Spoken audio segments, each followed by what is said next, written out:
The Biden-Harris administration has forced DEI initiatives into nearly every agency and program within the federal government. DEI initiatives destroy morale, decrease recruitment, and potentially violate federal law. These initiatives spread divisive and exclusive ideologies in our federal government workplaces, and taxpayers are left footing the bill. For these reasons, I support the Dismantle DEI Act. H.R. 8706 aims to repeal the federal DEI programs across the federal government. This bill prohibits funding for such programs and creates a new Civil Rights Act protection against requiring individuals to participate in such programs. The bill will lend legislative support to the incoming Trump administration's efforts to eradicate the Biden-Harris administration's entrenchment of leftist DEI policies in the executive branch. I urge my colleagues to support this necessary bill. I now recognize the ranking member for his statement on the bill. Thank you very much, Mr. Chairman, for recognizing me. I strongly oppose the so-called Dismantle DEI Act of 2024, and I confess that I'm really baffled as to where it's coming from or what it means. It directly overturns 5 or 6 different executive orders by President Biden. I don't have time to go through all of the executive orders that would become roadkill under this legislation, but let's just take one of them, which simply says that there should be equity in hiring for people who belong to communities who have traditionally faced systematic denial of equal treatment under the law. And then illustratively, it identifies disabled people, people who have faced discrimination based on their religion, people who live in rural communities in the country, veterans and military spouses, people from communities of color, individuals from communities that have faced discrimination based on sexual orientation and gender identity, people who face discrimination based on their status as students or not students, people who have limited English proficiency, and pregnant women, as well as people who face discrimination based on older age. Now look, the Biden-Harris administration, as you say, has made it a priority to bring in more veterans, military spouses, people living in rural communities, people who are parents, older Americans, people who have faced discrimination, and so on. That's because we're a lot stronger when we include everybody. That's what I understand these efforts are all about. A federal workforce that actually reflects the diversity of our country makes us stronger. And the largest employer in the United States has a responsibility to lead the way and to model what it means to be open to everybody. We know of our history where lots of the groups that I just mentioned were by law or by custom or simply by discrimination excluded from participation in the federal workforce. And we know that that's been true of African Americans. We know it's been true of Asian Americans. We know it's been true of Hispanic Americans. There's been discrimination against pregnant women, and so on. So all these executive orders do is to articulate a policy that's based on federal law now, because it's against the law to discriminate on the basis of all of those different categories that I mentioned. Now, that's my first serious objection I have looking at this legislation, which I don't believe we've had a hearing on. Please correct me if I'm wrong, but I don't think there's been a hearing on it. Here's my second major problem with it. It not only says we're going to dismantle any effort that's taking place in every agency and department of the federal government to make sure that hiring is taking place consistent with American law and American values. But then it says anybody who was working in one of those offices suddenly becomes ineligible to be rehired or reassigned anywhere else in the federal government. I've never seen something like that.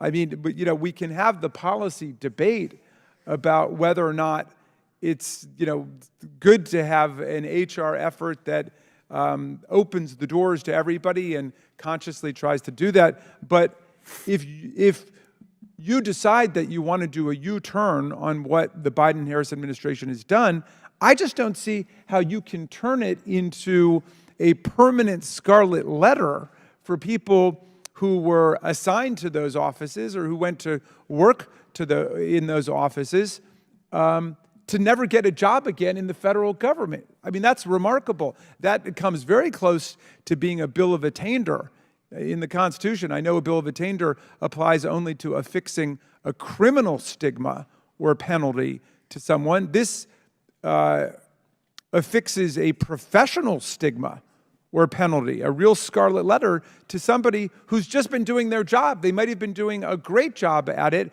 but suddenly we're declaring them a pariah, someone who is in exile from the federal workforce that they may have given 5, 10, 15, 18, 20 years to. That just makes no sense, and I would love to have somebody explain the logic of doing that.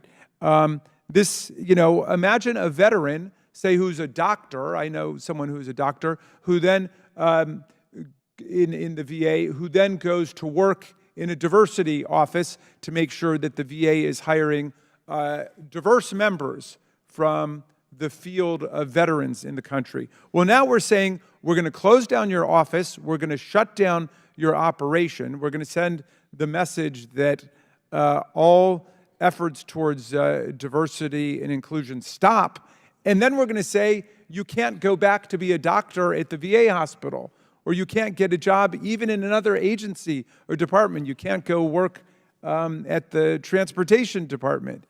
You can't go work at HHS. And that, to me, reflects the sloppiness and the recklessness of this legislation, which is an attempt to take an absolute sledgehammer to efforts across the entire federal government to promote what I think is an essential American value, which is making sure that the federal government itself be open to people from every walk of life and every American community. And with that, I will yield back to you, Mr. Chairman. I ask unanimous consent to enter the following letter of support for the bill, letter from Heritage Action in support of the Cloud bill. I now recognize the sponsor of the bill, Mr. Cloud from Texas. Thank you, Mr. Chairman. Diversity, equity, inclusion are three words that don't necessarily mean what we think they mean. And in spite of the altruistic motives of some of the purveyors of it, diversity, equity, inclusion, as it's been initiated in our federal government as an ideology, seeks to categorize individuals based on their immutable characteristics. It is a rejection of the principles that people should be judged on the content of their character and their individual achievement rather than their sex, race, national origin, or ethnicity. DEI is a huge step backwards for our country. It has taken generations, not to mention a civil war, a civil rights movement, to move past a stain on our nation's history. But we have made tremendous progress. But to codify discrimination in an effort to remove discrimination is a woeful initiative and would undo generations of progress we have made as a nation on this. Every tear, every drop of blood, the sweat of our founders, our forefathers that have fallen would be in vain for us to continue and to reverse the path that we have. True justice is blind. It should not consider race or sex. And it's the duty of us as lawmakers to write just laws, and it's the duty of the executive branch to be just in administering them without deference to race, creed, religion. Yet the Biden administration has pushed through DEI initiatives into every policy and government department. What this bill seeks to do is really three things. It seeks to close the DEI offices that have been set up in virtually every single agency. And as well, this federal government has pushed these policies and sort of force-fed them on the American population by requiring that anyone who does business with the federal government, contractors, also have to adhere to these DEI policies, as well as the grant writing process. So this would write what may be a well-intended policy, but has done great harm to our country. It's been very divisive. A new report from Do No Harm counted 500 DEI actions that the Biden administration took place or planned to take. DEI ideology simply does not work and only serves to divide our country. DEI ideology also results in absurd government-funded programs and has been a complete waste of taxpayer dollars and is dangerous, as sometimes people who do not have the competencies to carry out the job are placed in jobs for DEI reasons. It is time for us to unwind this bureaucratic initiative and to restore a functioning government that does not give preference to race, sex, or any of these characteristics. Thank you, Chairman. Would the gentleman yield for And a I yield question? back. Would the author yield for one question? Sure. Well, I'm just curious if you would explain the meaning and import of the provision that would make someone who works in one of those offices ineligible for rehiring or reassignment in a federal department or hiring somewhere else. They could reapply for another office. What we are not going to do is take an office that has been stood up for the purposes of DEI and mandate that the federal government has to somehow find a place for people who have, if they are there as and their credentials are to be a DEI officer, we do not have to find a way to place them somewhere else. These were initiatives that were placed by the federal government and or by the executive actions of the president, and they need to be pushed back on. Thank you, Okay. Chairman. I yield back. If I could I just pursue that for 1 second? Okay, I yield it back to the chair. Thank you. Yields back. Do any other members seek recognition? Ms. Stansberry from New Mexico.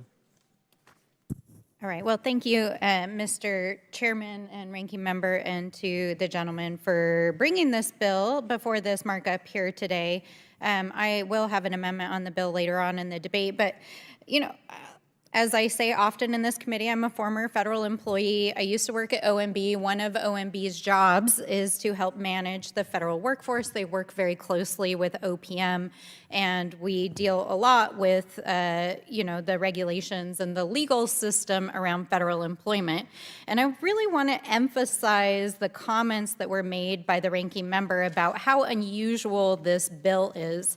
You know, we just had a letter introduced into the record from the Heritage Foundation that is supporting this bill because of misguided efforts to essentially stoke segregation, division, and create a victim-oppressor narrative, essentially, is what this letter of support says. But what is particularly peculiar about this massive bill that's been introduced, and I want to note that the co-sponsor of this bill, or this primary sponsor of this bill in the Senate, is Mr. J.D. Vance, our Vice President-elect, is it literally, as the title says, is about dismantling diversity, equity, and inclusion programs in the federal government. It revokes executive orders. It amends the Civil Rights Act, and it amends other parts of the federal code that protect our federal employees. And then it has this peculiar section that the ranking member talked about, which is actually essentially creating lists of federal employees and contractors that would never be eligible to work for the federal government again. Now, we have a word for that in common parlance. We call it blacklisting.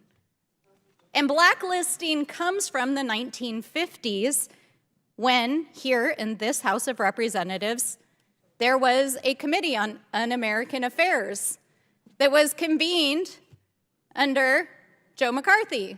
The purpose of that was to purge the federal government and to accuse federal employees and blacklist them from future federal employment.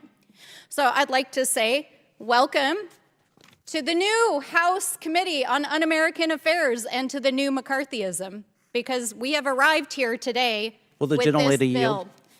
So let's talk about Will the what gentlelady exactly yield? is trying to be accomplished No? by this bill and by the upcoming administration, which the Vice President-elect is participating in here.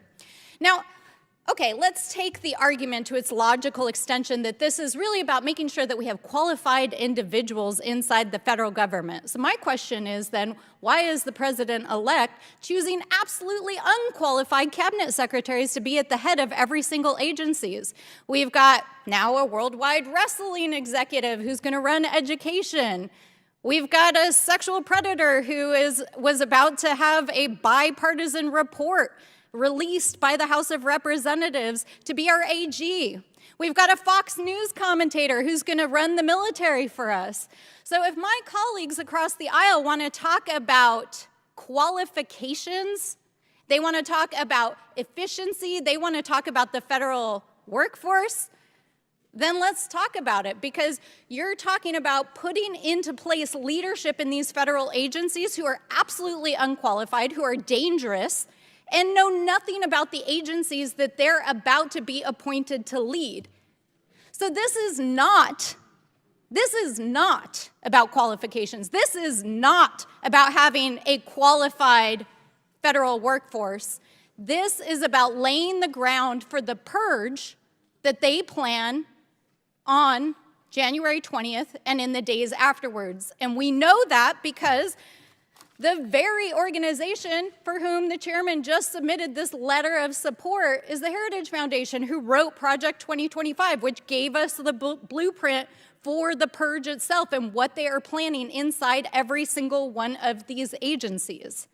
So we need to be clear-eyed about what this actually is and about what is trying to be accomplished, and why 4 weeks before we're about to adjourn for the holidays, the Republicans are bringing this bill to a markup without an actual hearing. This is modern McCarthyism. They are preparing for a purge. They are going after members of the federal government who are advancing because they are people of color, women, LGBTQ+, other members of our community who have been excluded systematically from participating in federal service and leadership positions, and then they're going to put their own unqualified loyalists in there to take out our federal workforce. That is what this bill is about. It's about creating a statutory framework to do that, and we're going to fight it every step of the way. With that, I yield back. The lady yields back. Any other members seek recognition? Mr. Chairman. We'll rotate back and forth. Thanks, Mr. Chairman. Mr. Biggs from Arizona is recognized. Then we'll go back. Thank you. I appreciate the gentlelady's statement. I assume that she's referring to Pete Buttigieg or Javier Becerra or Mr. Mayorkas, who were unqualified appointees of the current administration. I find that interesting. But I also find it interesting because this bill it has some interesting things in here. The first section, Section 1201, or Section 3, which is 1201, says that you cannot discriminate for or against any person on the basis of race, color, ethnicity, religion, biological sex, or national origin. That sounds, you're going to read that to my constituency and most Americans, I think they're going to say, hey, that's not a bad idea. You cannot require as a condition of employment, as a condition for promotion or advancement, or as a condition for speaking, making a presentation, or submitting written materials that an employee undergo training, education, or coursework or other pedagogy that asserts that a particular race, color, ethnicity, religion, biological sex, or national origin is inherently or systemically superior or inferior oppressive or oppressed, or privileged or unprivileged. I don't know. As we look at this, you can either celebrate moving together unitedly as the United States of America, we as a people, where we accept each other and try to move the country forward, or you can say, well, look, we're going to divide everybody. And that's what has happened under this administration through the codification of these executive orders. Oh, they haven't been codified, but through these executive orders, which are designed to actually separate instead of bring people together. That's a shame. And I respect that we have differences across the aisle on this issue, but I hope that one day we really will be a united country, united, and I think this bill is trying to make the point that systemically established these executive orders have done the exact opposite than that. So with that, Mr. Chairman, I'll yield to the gentleman from Texas if he needs the time. Thank you. There was an insinuation that this is McCarthyism, that it creates some sort of list. I would challenge the questioner to find that in the bill text. It is simply not there. The bill says that, and I will quote, that the head of a federal agency that closes or terminates or winds up a program or office under the paragraph shall undertake an appropriate reduction of force. So if we have stood up an agency for the purposes of DEI, that we will reduce that force load on our federal government for the same amount that it was at. It went on to say it may not transfer, reassign, redesignate any employer or contractor with a position or function that is eliminated. It does not prohibit anyone from reapplying for an office or using their background in another, their experience in another initiative or area of expertise in our federal government. It does not create a list of that employee or ban them from ever participating in government. It just says if we have created an agency for the purposes of DEI, we are going to reduce that office and not have it be a burden on the American people. If we hired people for the purpose of something that we are not going to be doing anymore, the public service, as we all know in our offices, is not a right. It is a privilege, and if there's a need for that office, then great, but being employed for the purposes of something doesn't automatically guarantee you continued employment in our federal government unless you're meeting a need that provides an ROI to the taxpayer, which this does not. Gentleman yields back. Who else seeks recognition? Mr. Garcia or Mfume? Yeah. Okay, Mfume. Thank you very much, Mr. Chairman. I'm going to stand in strong opposition to this, and I look forward to the larger debate, both in the committee and certainly on the floor. I just think it's a bad way to go about trying to solve a problem. And, you know, when I look at this, I have to look through the lens of history in terms of how we got here. And so for me, historically, this really all found its weight in trying to deal with a very real American problem of discrimination and servitude.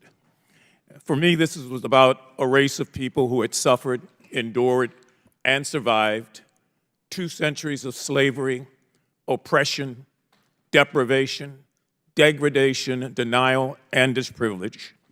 And so the culmination of the act of Congress on July 2nd, 1964, with President Johnson, was to put in place, once and for all, the gateway to that opportunity. And so that has put us on a course of evolution. This initially was about Black Americans. That umbrella opened over the years, and it went on to include other defected or affected groups, Latinos, the disabled, gay Americans, and I could go on and on and on. If this is all about President Biden's executive order, then I would strongly suggest that it ought to be a executive order that countermands that goes against it, if that's the goal you're trying to get to. However, stepping and wading into this as the Congress to now amend that 1964 Civil Rights Act sends the wrong message, whether intended or not, to most affected groups. And I can tell you it definitely sends the wrong message to black people in this country.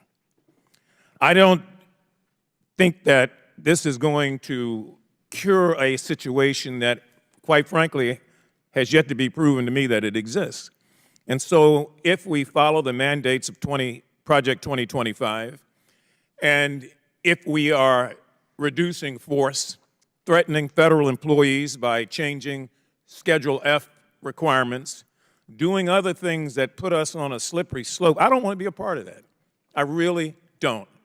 And so I will fight this, and I will ask other members of this committee to fight it. Let the incoming administration do what it wants to do on this, but don't pull the United States Congress in to amending the 1964 Civil Rights Act in a way where all of these communities are going to be severely affected down the road. I just think it's bad policy. I don't believe it's insightful, and we're going to debate this over and over and over again because I don't think that too many minds on this side of the aisle are ever going to be changed. There are too many people who are the great-grandchildren and great-great-grandchildren of a system that worked against them to now see this effort, and I'm not impugning the gentleman's integrity by any means. I just think that this is the wrong way to go about doing it. I stand opposed, and I yield back. Would the gentleman yield? Yes. Thank you, Mr. Mfume, and thank you for your eloquent statement of purpose, which I think describes how we all feel on the Oversight Committee. This is a very sweeping attack on the progress that we've been making as a country to leave behind the legacy of racism and sexism, discrimination against veterans, discrimination against the disabled, discrimination against pregnant women, and so on. I want to say that to the distinguished gentleman whose bill it is, I appreciate the clarification that this is not an attempt to keep people who work in such offices ever from being rehired again. So that's a step forward. But I hope he understands that he is treating people who work in these offices completely differently from everybody else in the federal government, because right now we have several regulations and laws, including one that applies specifically to veterans. So that's the one in my mind. And let me tell you what it says.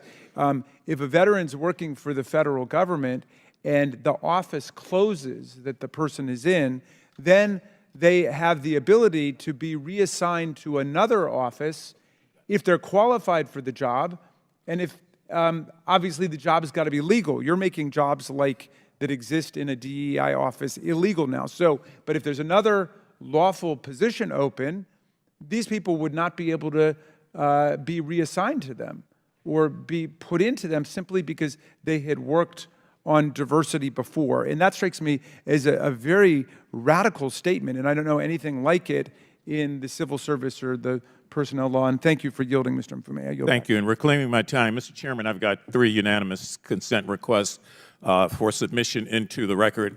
An official statement from the American Federation of Government Employees, of the AFL-CIO, an official statement from Mark Morial, the President and CEO of the nation's National Urban League, and an official statement of the Human Rights Campaign, all in stark opposition to the bill. Without objection, so ordered.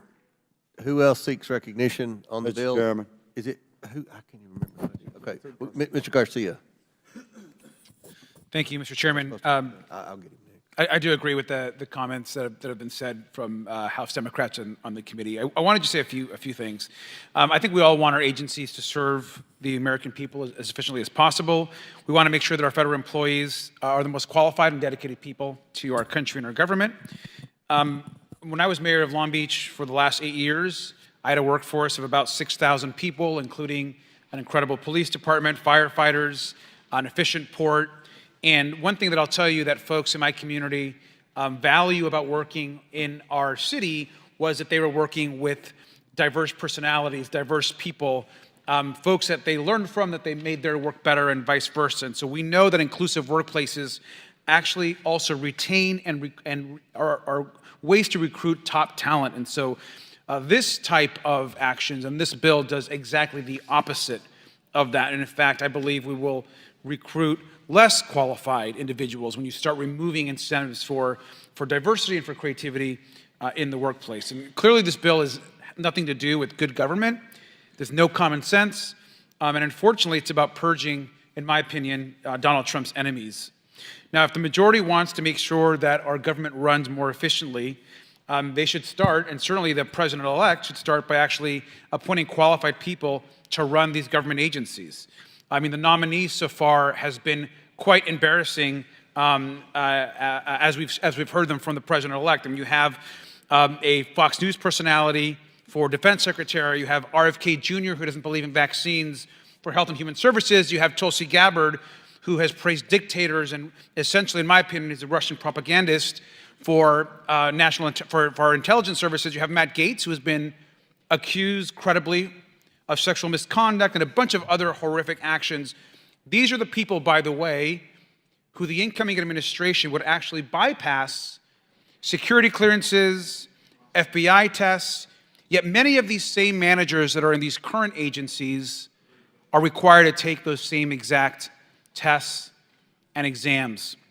And so I think this is incredibly hypocritical when there are same members of this committee who are praising those agency heads that are going to be coming in who have little scrutiny, and yet they want to remove important programs around diversity, around supporting all people, around uplifting equality within our government. So I strongly oppose this bill.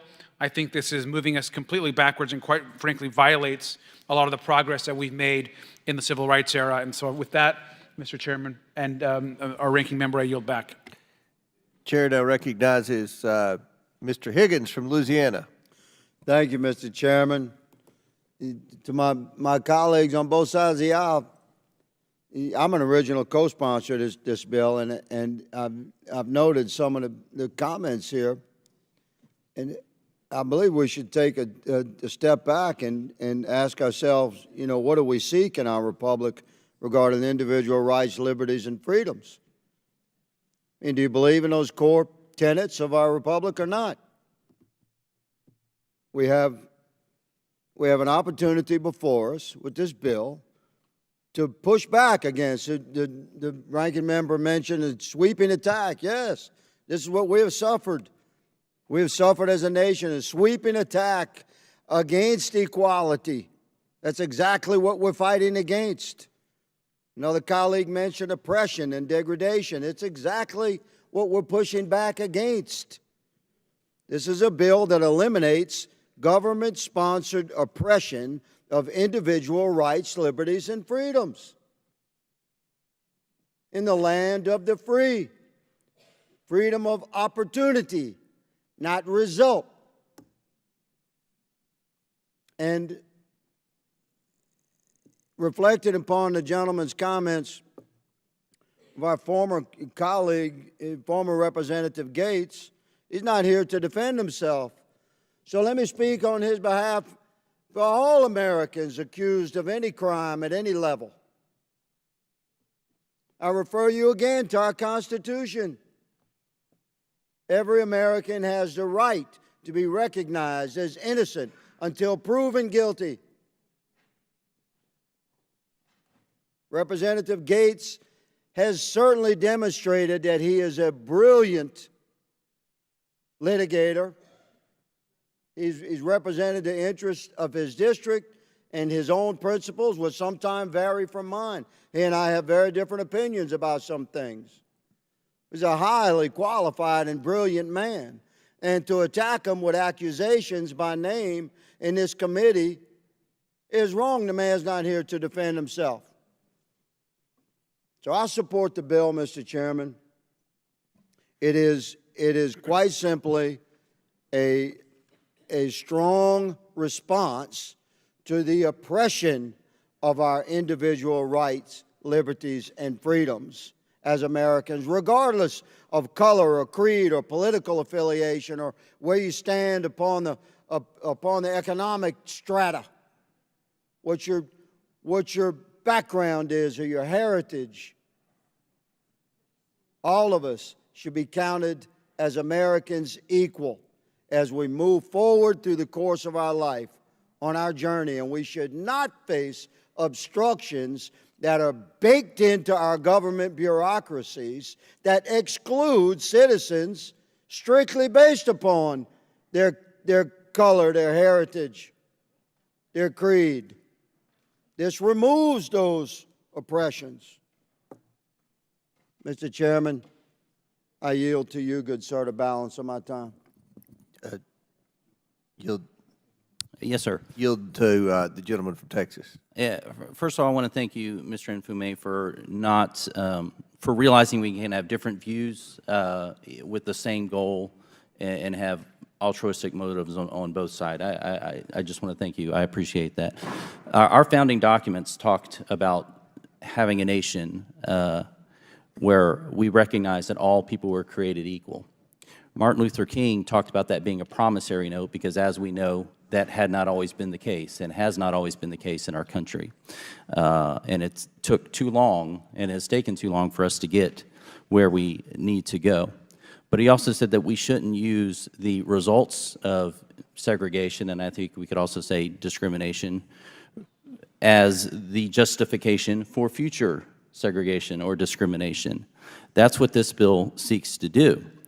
It seeks to reverse some of the policies that have, instead of looked at merit or qualifications or the like, and institute a policy where you are hired on those things instead of where the first thing we look at is factors about our character, our personality, our skin color, our sex, whatever the case is in qualifications for a job. And I'll just point out, you know, there's many of these examples, but the Air Force's Diversity and Inclusion Resource Book has recommendations for unconscious bias, race-specific learning, cognitive diversity teaming, general diversity and inclusion and belonging, and it includes a book title called White Rage. This is the kind of things that are going. We should not discriminate at all in our government. This bill supports that, if you read the first title. And we just do not want to go down the path where we've spent decades and literally generations moving away from these sort of discriminatory practices. The idea is not to codify these as we continue to move forward and work toward a more perfect union. Thank you. Would you yield? Would you gentlemen yield? My time's up. It's not my time either, but it's up to the chair. Gentlemen. I'd be happy to. Yeah, if you do you want to yield? Yeah, go ahead. Sure. Yes, sir. Would the gentleman agree that what this bill does, in essence, is to come up with a new definition for discrimination?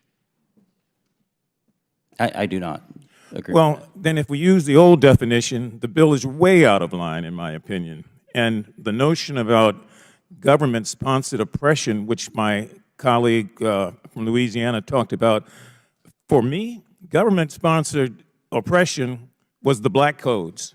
For my parents, the Dred Scott decision, the Runaway Slave Act. I mean, that's going hardcore to when the government is actually sponsoring oppression.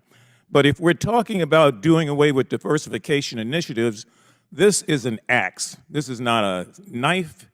It's not pinpoint. It's an axe, just to do away with everything under this new discrimination, which leaves a lot of people unprotected, a lot of people out of work, government employees and private sector employees to some extent. But most of all, it doesn't solve the problem. It doesn't deal with the real problem of discrimination, racism, and the things that we have come to abhor and say and pledge that we're all against. This is just so broad that I believe that, as I've said before, I'm going to stand in opposition to it. And I can only talk about this from my perspective as a black man living in America. And I'm telling you, it's the wrong thing and the wrong way to do it. And I would strongly suggest, as I said, and I'll yield back, the gentleman who's kind enough, and the chair, I really believe that in this instance, the Congress should not be wading in to amend the Civil Rights Act of 1964 because of an executive order by a president that you may or may not like. That ought to be undone, I think, by another executive order if you're going to do it that way. But to do this, I just can't support. I yield back. Gentleman's time expired. Any other members seek recognition? Ms. Lee? Yeah, Ms. Lee, you're recognized. Thank you. Thank you, Mr. Chair. I'm not in favor of the Dismantle Diversity, Equity, Inclusion Act, or what it maybe would more aptly be called the dismantling any semblance of support or opportunity for certain American acts. We know who those Americans are, Americans who have not enjoyed centuries of unfair advantages by keeping others enslaved or segregated or disenfranchised or incarcerated or redlined or gerrymandered or excluded by law. Americans who've lived with disabilities or had their relationships criminalized or their gender expression demonized. If we're being honest here, this bill, which will wipe out every diversity, equity, and inclusion program in our federal agencies, plus those who contract with us, plus those who receive grant money, plus our schools, is nothing new. This is just the final piece of a decades-long obsession with targeting and dismantling anything that might give marginalized people a fair shot, including DEI programs, which honestly started the second the Civil Rights Act passed. Policies like affirmative action and diversity, equity, inclusion are the closest things we've had to the mythical bootstraps that some of my colleagues insist historically and currently harmed communities need to pick themselves up by.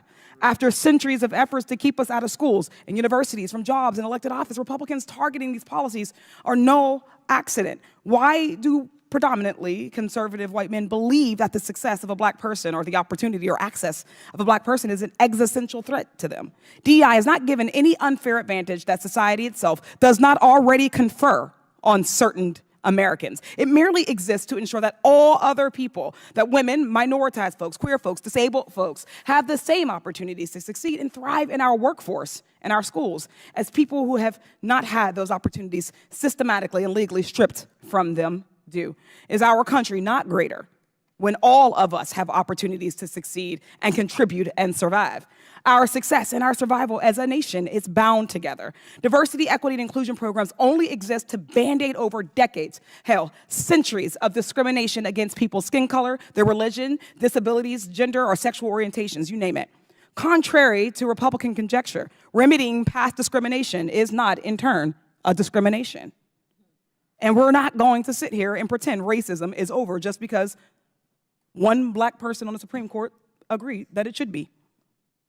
What DEI does not do is give some kind of magical pass to better jobs, like some of our colleagues are implying. That middle word, equity, does not mean more than or better than. It means treating people fairly and impartially. It means working to fix generational and systemic discrimination to the betterment of all of us and all of our institutions. But instead, Republicans are trying to bastardize the term DEI to be a slur. When Justice Ketanji Brown Jackson was up for confirmation and when Vice President Harris was added to the ticket, they called them DEI hires. They want you to believe that a Harvard graduate with over 20 years of experience, who happens to be a black woman, is not qualified, but a Fox News personality is qualified to run the Department of Defense, and the WWE executive is qualified to run the Department of Education. Let's be real. There is an attempt to create a direct correlation between our race, being a black person, and our qualifications. So much as to say that there is no way to be a black woman. There is no resume that a black person could have that would qualify them unless that black person is a Republican, and there is a quota there. And while all of this has happened at the top level of our government, I can promise you these same things are happening on every single level of government and private sector. But those people don't have a national platform to speak out against discriminatory treatment. Where is a federal worker supposed to turn when another coworker says a racist comment to them in the break room? Where is the same-sex couple who is denied housing supposed to, because of their relationship, supposed to turn? Where is a pregnant woman who was fired for being pregnant supposed to go? Often the only place that they have to give them recourse are the diversity, equity, and inclusion programs. These folks just want to do their jobs, serving the American people in an environment that feels safe and supports them. Making work a better, safer environment for some does not mean it automatically is worse for others. And those complaining about DEI training are probably the ones who need it the most. My Republican colleagues have got to stop punching down on already marginalized communities and face their own fears of a level playing field privately. It's shameful. I yield back. Gentlelady yields back. Any other members seek recognition? Mr. Burleson from Missouri. Thank you, Mr. Chairman. We just left this room last night listening to a FEMA director who was apologizing for the failures of her agency, an agency that, by the way, made its top priority and its focus and mission on diversity, equity, and inclusion. You would think that their mission and goal should be on providing aid and support to the American people in times of disasters. Just months ago, we had another individual sitting at this table during a hearing who was apologizing for the failures of Secret Service because of the events that happened in Butler, Pennsylvania. A same agency who made it their #1 priority not to protect key individuals. It's not their #1 priority. The #1 priority is diversity, equity, and inclusion. And look, I think that what's happened here, and what I think that we may not understand, is I think we perceive DEI as a shift from the Civil Rights Act and into, instead of discussing equality of opportunity, we're now focused on the equality of outcome. And it's only common sense, it's only logical that you cannot dictate an equality of outcome unless you eliminate the equality of opportunity. This agency has done that. In my opinion, they have moved on from the Civil Rights Act and moved on towards this equality of outcome, which, in my opinion, is shoehorning some form of Marxism into what is a noble cause, which is to try to root out and eliminate discrimination in the workplace. And so that's the motivation behind this, and that's why I'll be supporting it. Gentleman yield. Does the gentleman yield? Someone asked if you. Does the gentleman Ms. yield? Stansberry asked. Okay, no. Gentleman's time's expired. Any other members seek recognition? Yes, Ms. Presley from Massachusetts. Thank you. This bill titled the Dismantling DEI Act is an utter disgrace. Having sat and read the text in preparation for today's markup, I have yet another example to tell my constituents about the unserious work of the Republican Party. Now, I'll work with anyone serious about progress who wants to center the people who call this country home. This isn't it. The Committee on Oversight has the broadest jurisdiction in the entire House of Representatives to investigate any topic it chooses, but we are debating legislation that denies the sky is blue, water is wet, and racism is real. The major provision of the bill says to ban anything that acknowledges racism. And a few pages later in the exact same bill, there are multiple provisions discussing the presence of racism. This Republican approach is as predictable as it is nonsensical. On one hand, they're saying that racism does not exist. On the other hand, they are saying there is rampant reverse racism. Well, how do you reverse something that never existed in the first place? Riddle me that. While this Republican policy may have a new name, it's the same old tired game. Look, y'all are entitled to your opinions, but not a denial of the facts. Do you all know your history? Do you know American history? The original Constitution counted enslaved individuals as 3/5 of a person. During World War II, the federal government forcibly relocated and incarcerated 110,000 Japanese Americans. The FHA practiced redlining in the 1930s and 60s to deny mortgages to Black Americans, which is why we have a racial wealth gap today. I could go on. The GI Bill, which is supposed to be race neutral, denied access to Black Americans, denying them equal access to education and housing benefits, which is why we do not have generational wealth.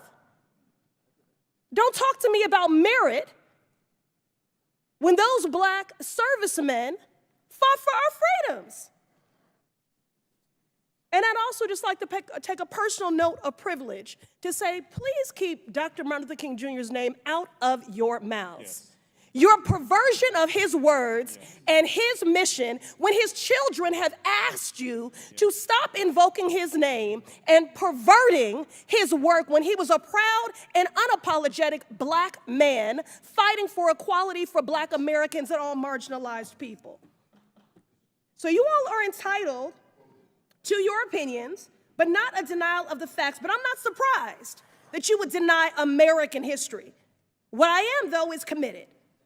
Committed to speaking truth to power, committed to standing up for marginalized communities and vulnerable people, committed to ensuring that everyone has equal opportunity to buy a house, to work a job, to pursue higher education, and to live in a society that is fair and just. A colleague across the aisle invoked the phrase of, we must do everything to stop government-sponsored oppression. Well, I've just enumerated numerous examples, which is exactly why we have legislation and an executive order to reverse this harm. And that is why I'm committed to opposing this bill and urge my colleagues to do the same. Gentlelady yields back.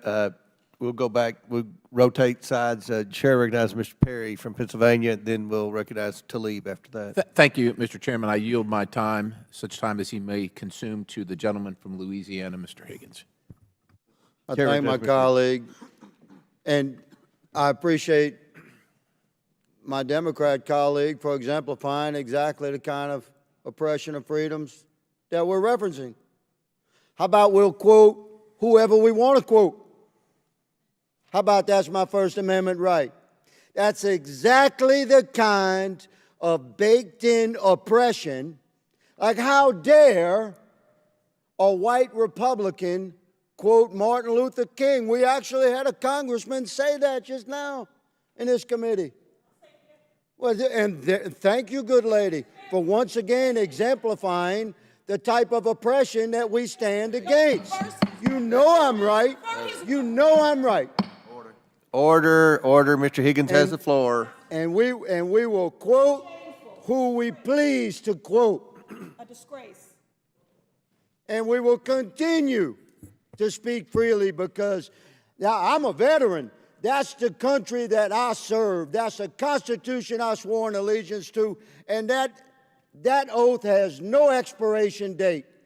I will fight for it with my last life's blood. For my right to speak freely and yours, good lady.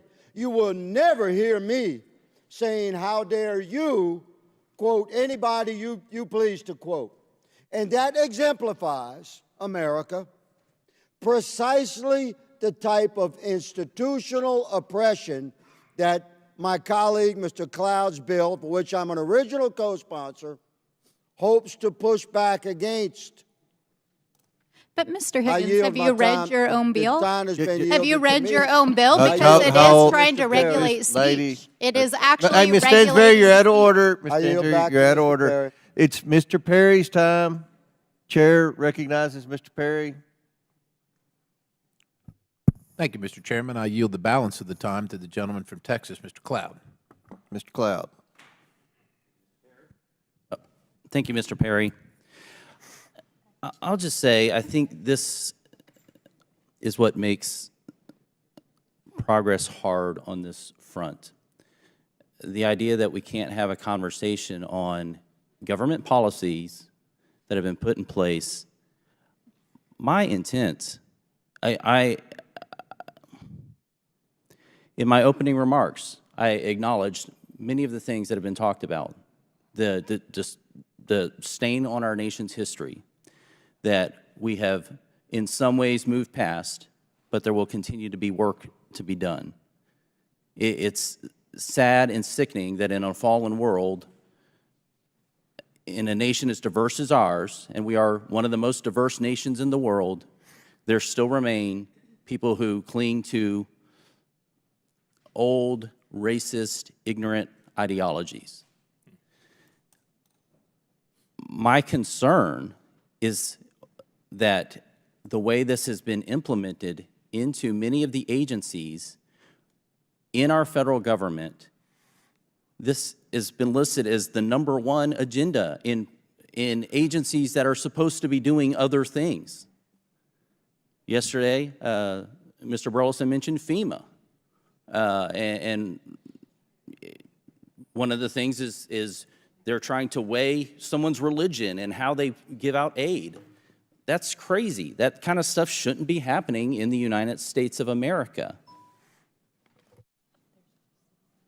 There's research that's gone into this. Journalist and researcher Jesse Singal wrote in the New York Times that there's very little evidence that many of the initiatives work. The specific type of diversity training that is currently in vogue, mandatory training that blames dominant groups for DEI problems, may well have a net negative effect on the outcome managers claim to care about. Forbes senior editor Jenna McGregor wrote, compulsory diversity training aimed at people's biases or preventing discrimination behavior appears to actually do more harm than good.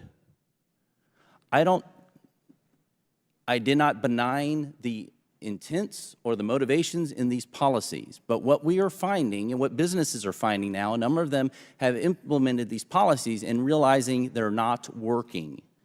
They're not accomplishing the desired ends for us to continue to move toward a more perfect union. And that's why we're seeing a retraction from them.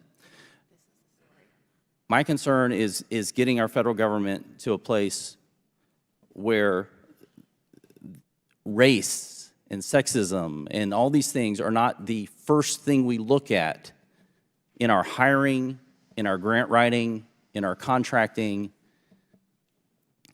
I think it would make us a better country. All right, gentlemen, time's expired. Chair now recognizes Ms. Tlaib from Michigan. Thank you so much, Mr. Chairman. You know, I sometimes remind people I grew up in the most beautiful, blackest city in the country, the city of Detroit, because I need you to understand sometimes your lens becomes different when you're in a community just embodied with the constant, I think, struggle of not really, because you will never truly understand what it means to be black in America. Never. You have to acknowledge that. If you don't, I don't think we'll ever be able to pass. You have to know. I believe it in my heart that you do. And, you know, this black pastor told me, you know, I'm sitting in the pew, of course I'm sticking out, and Pastor Bland Jr. looks at me in the audience, and I just felt like he was just looking at me, but, you know, if you're a good pastor and you know what you're doing, you always think he's just talking to you. And he said, you know, our country is not divided, it's disconnected. And when I think about that, I think about the fact that we continue to disconnect because we allow segregation to live and breathe in a way because, you know, people are more comfortable that way, right? You hear people say, well, that's not my fault. I'm a better public servant, a better American, and everything because I went to a beautiful, diverse high school, you know, because where I lived, that's the high school you had to go to. We all went to those neighborhood high schools. There was something beautiful, though, because I went to school with Hungarians and Polish and Latinos and black folks and Muslims and I mean, just all different kinds of backgrounds of people from all different likes. And it was something I think that many of our neighbors across the country will never, ever really experience, and I think it keeps us divided. When I think about this bill, I think about not just, obviously, the importance of diversity and inclusion and trying to make sure that our government is reflective of who we serve. But many of the people we hire, it's also their lived experience. Their lived experience is going to have them lead with some sort of compassion that we'll never again have similar because we haven't lived the life that they have in our country. And I'm not just talking, I'm talking about all different backgrounds. And I just feel like we're in here talking about this in a way that I feel like is just going to continue to divide us. And the acknowledgement that everything's okay. There's no way you haven't been in spaces where you hear it. In the Michigan legislature, Chairman Comer, a man, you know, was a minority witness in the Michigan House and used the N-word in such a derogatory word. My own state representative was in tears afterwards, thinking of her child, her beautiful, lovely son, adult son, but just thinking, my God, he thought that it was okay, that he was somehow emboldened to use that word in the people's capital in Lansing, Michigan. We have a lot of work to do. I just think this is not it. We got to make sure that we're focusing. No, really, we got to make sure that we're putting people in the room. That sometimes we got to make sure they are in the room together, because they're not going to come in the room together unless we require it or urge it to happen, because we know if we do that, then all the services, the way we move as a federal government, will be reflective in a way of leading with that compassion I think that is needed. I just urge us to please just step back and understand that. And I'm not going to tell you, I fully understand like where you're, I just know that there's no way you don't know that racism is very clear in these spaces, especially here in an institution that wasn't ready for someone like me. And sure the heck sometimes isn't even ready for the American people, our own neighbors across our country, that will have to be inflicted in coming to get whatever services. God, it's something beautiful if they can look at somebody that is reflective of them and understand their lived experience. And I think we're getting farther away from that. And I know you don't see it, but I'm an attorney. I read this. You're going to allow these protections to fall apart when you do this kind of legislation. You will. It'll allow these protections to fall apart because you're going to allow people to get fired solely because you're dismantling, again, a policy and a process of creating a culture, again, that's reflective of our country. With that, I yield back, Mr. Chairman. I yields back. Any other members seek recognition? Which one do you want, Crockett or Moskowitz? I think Frost and Frost. I'm going by Mr. Raskin. Moskowitz. So recognized. So I really have a question for the sponsor. So I've been sitting and listening and trying to hear your intent and talking about discrimination. But the problem is that argument falls apart on page 6, line 17 through line 20. And in fact, if you're sincere about your intent of the bill, what I would tell you is you should delete those lines. Because actually those lines are actual new discrimination. See, you want to get rid of an office. We may disagree with it, but you can get rid of an office. You want to change policy. We may disagree with the policy you want to change, but here actually in those lines, you are creating second-class federal employees. You're creating new discrimination. May not transfer, discrimination. May not reassign, discrimination. May not redesignate any employee, discrimination. Those are protections that every other federal employee in every other office in the federal government gets. It's a right and a privilege that they get. But you're going to remove that from these people, not an office. Fine, I disagree with it, but it's an office. Not a policy. Fine, we disagree with it, it's a policy. This is people now. Now you're going to the people. You're saying, because you worked in an office that we don't think should exist, because you worked there, we're going to remove protections that every other federal employee gets, but not you, because we disagree with the office you worked in. That is straight up discrimination. And so listen, if you're serious about wanting to change the office and the policy, you should remove those lines, because the entire argument falls apart when you want to treat the people who work there completely different than anybody else. And I'm happy to yield the rest of my time to the ranking member. Thank you so much, Mr. Moskowitz, and thanks for that powerful statement. That was the thing that jumped out at me when I first read this. This wasn't just a change in programmatic direction. It was an attempt to strip federal workers who were doing nothing other than their job, as it was defined to them and described to them, of essential civil service protections that occur to everybody who works in the civil service. And again, there's a general regulation that deals with that. There's one specifically for veterans, saying if a veteran is working for an office, say it's one of these offices that closes, that veteran has the opportunity to be reassigned to another job that he or she is qualified for, doing not the same work, but the new work of the new office. And yet, this seems to paste a scarlet letter on them saying, you worked in now the politically incorrect, ideologically disapproved office the reviled DEI office, and now you're going to have less rights than everybody else in the workforce. You'll be fired, and it does sound like from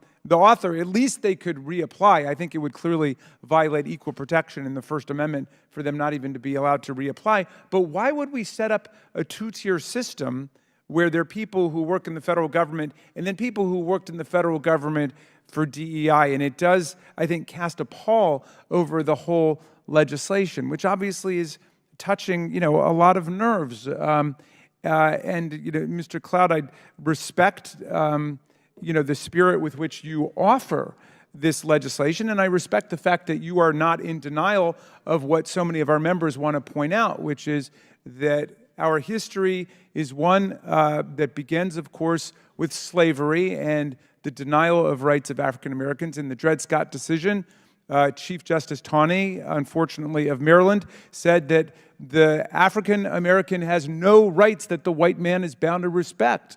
And then even after the Civil War, we fought a whole war to overthrow the system of white supremacy, to emancipate people from slavery. Still, the Supreme Court said in 1896 in Plessy versus Ferguson that it was perfectly okay for government to segregate people according to local racial customs. And we know that that means discrimination and second-class services. So the legislation you offer is part of a long history and goes back to the Civil Rights Act of 1964, the Voting Rights Act of 1965. I'll yield back to you, Mr. Moskowitz. Just for claiming my time. And so I would want the sponsor to answer that question because, look, if Donald Trump were to create a new agency, right, and years later, when we get power back, if we were to eliminate that agency or eliminate that office, but we then said those people who worked in this area of government that we disagreed with, they're going to get less rights and privileges than every other federal employee, you would be jumping up and down that we were treating Trump supporters different. And so what I'm saying to you is, if your intent is to change policy, and if your intent is to eliminate an office, we may disagree with that, but don't punish the people who work there and treat them different than everybody else, and then say this is about trying to change discrimination. I yield back. All right, gentleman's time's expired. I think we go back and forth. Do you want me to answer? If you want to answer the question, feel free. Sure. The first thing I would say is sometimes in Washington, and this is a bipartisan issue, we can tend to think that the American people exist to support the federal bureaucracy. I do not adhere to that belief. I think the bureaucracy exists to serve the American people. Having said that, we do want our federal workforce treated right and properly and justly. I would point out that this legislation does what it upholds the Civil Rights Act. The first title it goes through and virtually says the same definitions about what discrimination is. The reason and the intent behind that is, and I'll give you one example, the Department of Health and Human Services currently has 294 DEI employees costing the federal taxpayer about $38.7 million in taxpayer funds. Now, we can debate whether we think the program or the office has merit. My viewpoint is that for all what the altruistic purposes may have been, as some of the quotes and studies I've read, it's having even an adverse effect at best, or at best it's having a negligent effect and possibly having an adverse effect toward the stated goals. So having said that, I'm thinking, okay, in the example of HHS, we have a $38 million office that is actually having an adverse effect, and that $38 million burden shouldn't be on the American taxpayer. That's how my calculus is working. I did not, Mr. Garcia, I wish he was here because he made the comment that we were trying to get rid of DEI officers because we were going after Mr. Trump's enemies. His words, not mine. I did not view DEI officers as Mr. Trump's enemies. That was a new idea to me, a new concept that apparently he thinks that DEI officers are Mr. Trump's enemy. I think that would be an issue if they were. I didn't think that they were. But having said that, you know, if you wanted to offer an amendment and that would help you get to support of this bill. If you thought that would make the difference, That's the First Amendment coming. That's my amendment. okay. So we can get there. And if it passes, will you vote for it? But I'm definitely voting for the amendment. I'm introducing I mean, for the bill. Oh, well, I'll have to look and see what happens to your bill. There are more amendments coming. Ms. Crockett, is she next? Yep. Okay, Ms. Crockett. So many of you know that I practice law, but some of you don't realize that I actually was a business major out of Rhodes College in Memphis, Tennessee. And the emphasis that I got in my business degree was on finance. And as I traveled the country campaigning this election cycle, one of the things that I talked about was this idea that in finance, we always promote this idea of diversity.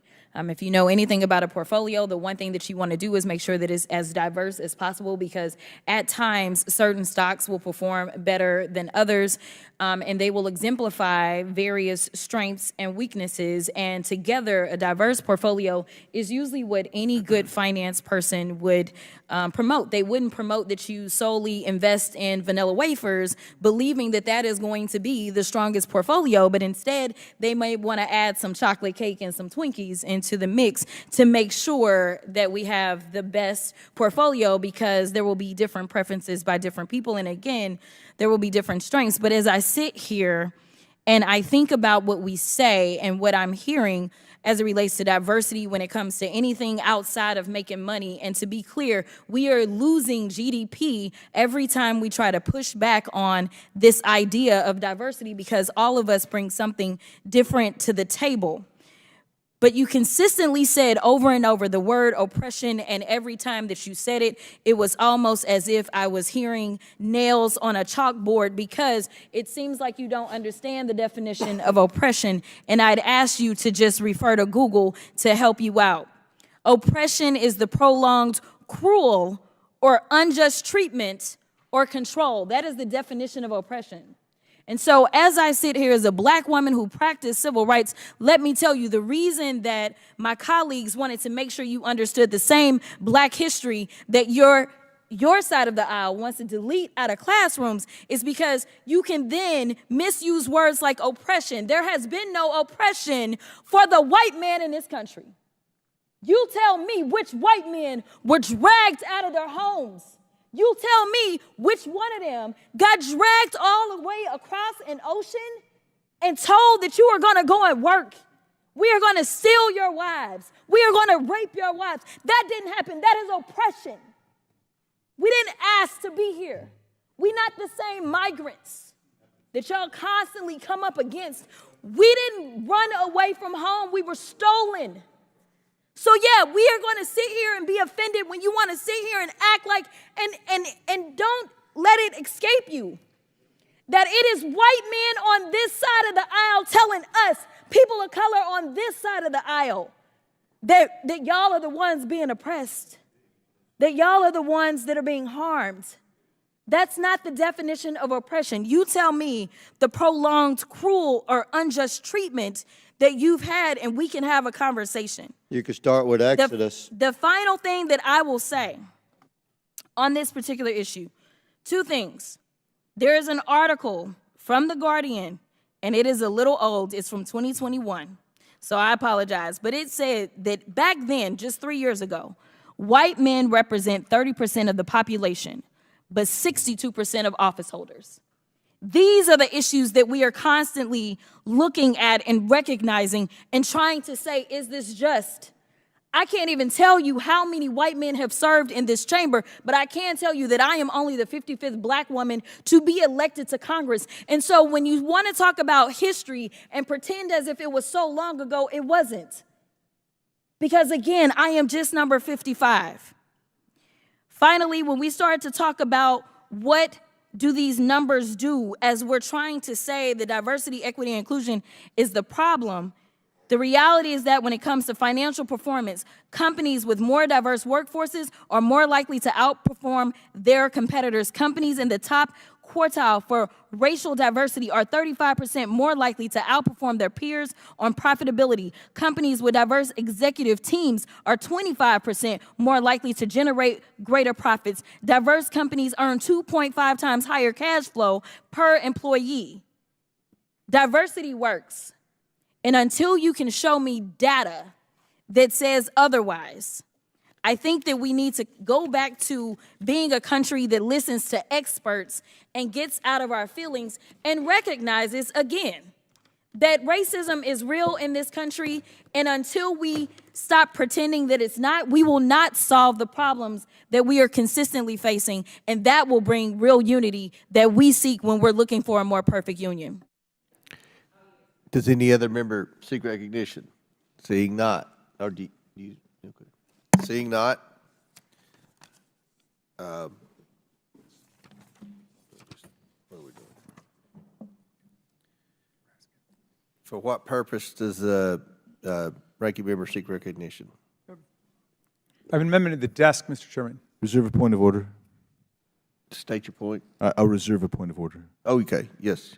The clerk will distribute the amendment to all members. The committee will suspend while we distribute the amendment.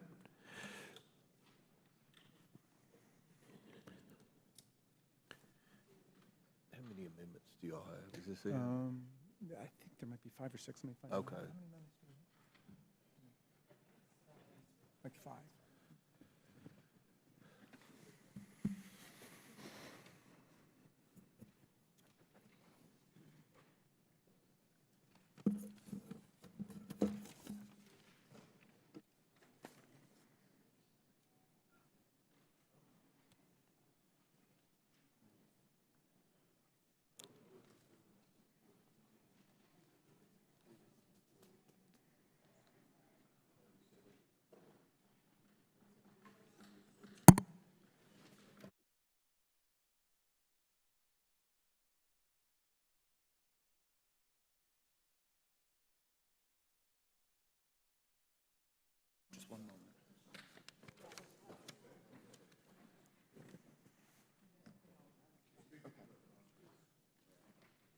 Ready? The clerk will designate the amendment. Amendment to the amendment in the nature of a substitute to H.R. 8706 is offered by Mr. Raskin of Maryland. Without objection, the amendment is considered as read. I reserve a point of order. The ranking member is recognized for 5 minutes to explain his amendment. Thank you very much, Mr. Chairman. This has been an edifying, if often heated conversation we're having today, and I think it's actually befitting. The First Amendment and the Speech and Debate Clause, we are the world's greatest multiracial, multi-ethnic, multi-religious constitutional democracy. And it's not easy. The far more common destiny for countries with different ethnic and racial groups is one of tribal violence and racial apartheid and ceaseless ethnic conflict. So we're getting there. And we have different approaches to how to do it. Some of our colleagues have somewhat dabbled in the language of race silence now, not talking about the past, not talking about what we've gone through, and everything will be all right. Well, that was definitely not the position of the radical Republicans who led us through the Civil War and the Reconstruction period. They passed all kinds of race-conscious legislation in the Reconstruction period. They passed the Freedmen's Bureau with the explicit provision of resources for the purposes of transfer to the recently emancipated black population.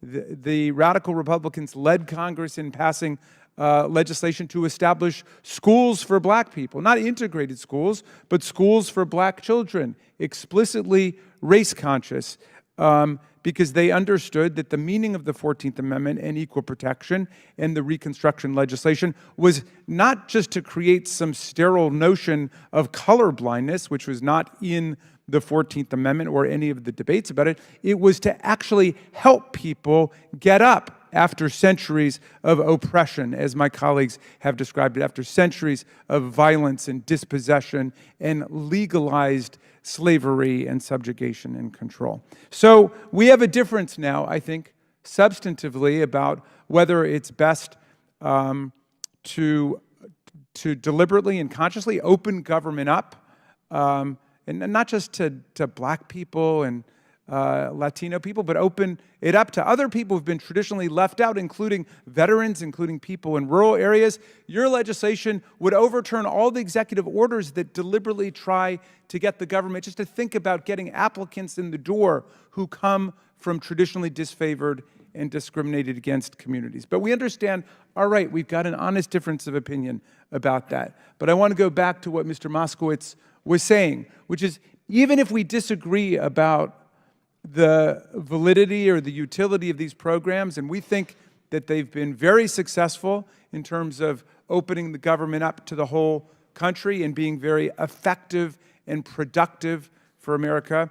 But even if we disagree about that, and we're going to change the program, this language is intolerable, which says that people who've worked in those programs have lesser rights than anybody else who's worked for the people of the United States in our federal government. So my amendment would lift the bill's egregious ban on transferring, redesignating, or reassigning employees who work in one of these offices that gets eliminated by the bill. In other words, if we eliminate this language, we treat them like any other federal worker whose job has been eliminated by virtue of federal action. So I think that sends a far better statement about the motivations and the purposes of this legislation, and I think this is one that everybody should be able to agree to.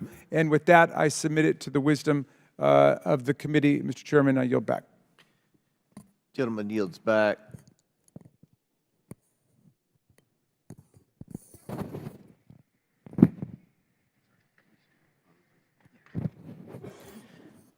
I recognize myself to speak on the amendment. I oppose the amendment. The amendment seeks to increase bloat in the federal workforce. It does this by preventing the dismissal of employees whose offices, functions, and positions are eliminated by the bill. The federal workforce is already massively oversized.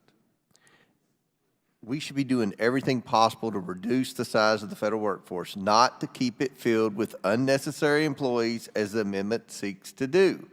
And of course, nothing in the bill precludes the dismissed employees from reapplying for a job elsewhere in the federal government. This was an issue in the presidential race, reducing the size of the federal government. The overall bill eliminates taxpayer funding for federal offices, programs, and grants affiliated with DEI. It's already federal law to discriminate against anyone based on their race. And the president-elect was transparent in saying this is one of the specific areas where they were going to seek to cut waste in the federal government. We cannot continue to spend $1.5 trillion a year more than we take in. And I think that the president-elect was transparent. I feel like this issue was talked about. With all due respect to the Democrat nominee, Ms. Harris, Vice President Harris, there was, I don't know a lot of specific things she was going to do as president. I don't think she articulated very many specific proposals. One of the proposals that President Trump talked about was eliminating all the unnecessary DEI. And we've talked about how many positions have been created over the last 4 years. Instead of fighting for bureaucratic jobs, I believe, you know, I represent a poor area. And obviously there are poor minority districts. We should be fighting for investment, fighting for entrepreneurism, fighting for ways that we can lift up communities that have been impacted by poverty, like many of the communities I represent, many of the communities that are represented by minority members. We can do this. And I think that's what the American people want. The government's not the answer. The private sector is the answer. We need to be more efficient in government, and we are going to be more efficient in government. That is the mandate of the American people. So I oppose the amendment. I support the bill. And now I seek, Mr. Moskowitz, you seek recognition? Thank you, Mr. Chairman.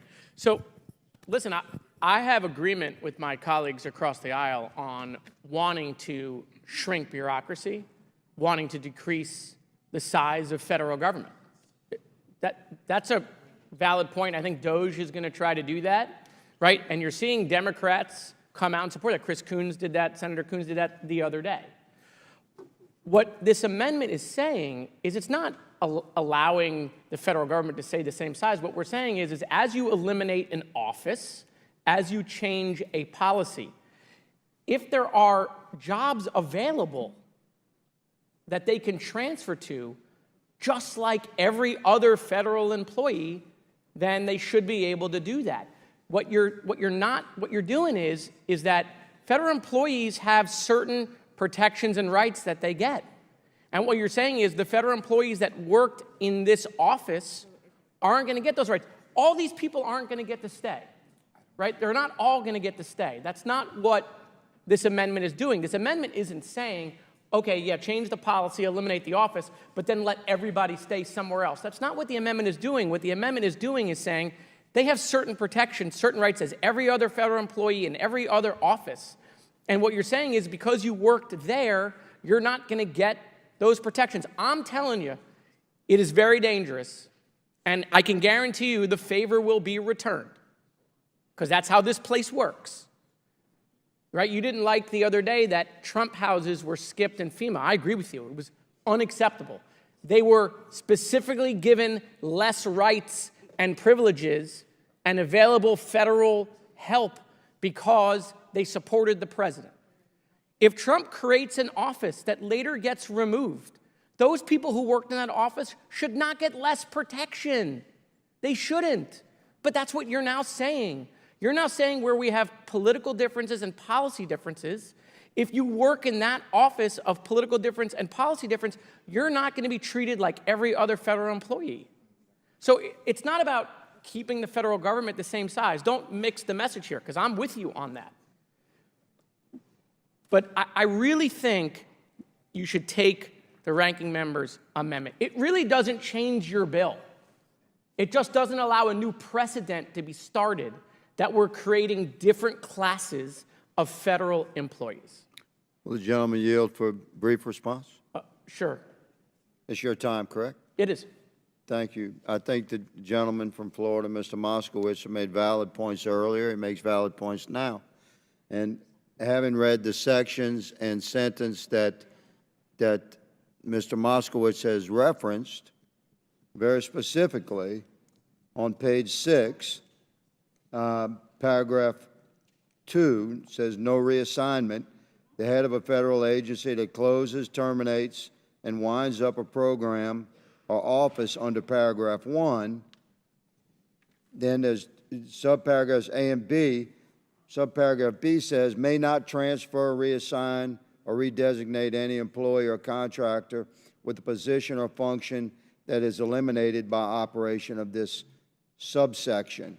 And I believe that the gentleman is stating that if you close down a DEI department and you have a qualified employee that would like to transfer to the construction supervision department, that executive authority within that bureaucracy should be able to transfer that person from the DEI department to the other department. Is that correct?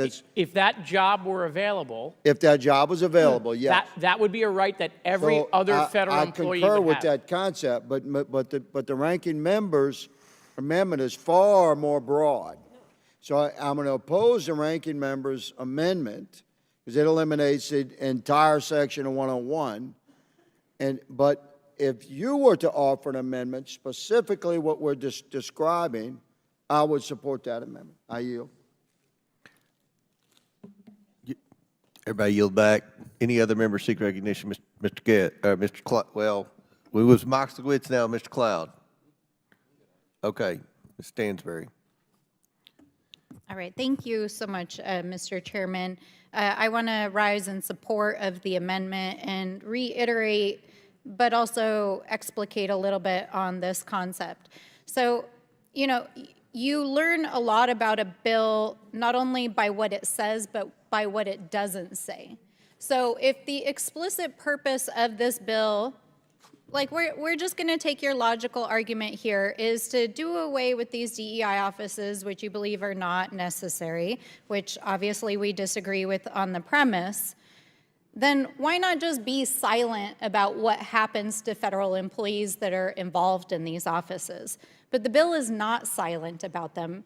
The bill includes these phrases that the ranking member's amendment is striking because literally the bill has punitive outcomes for employees that work in these offices. And that is what this amendment is trying to strike, is the punitive measures that are put into place.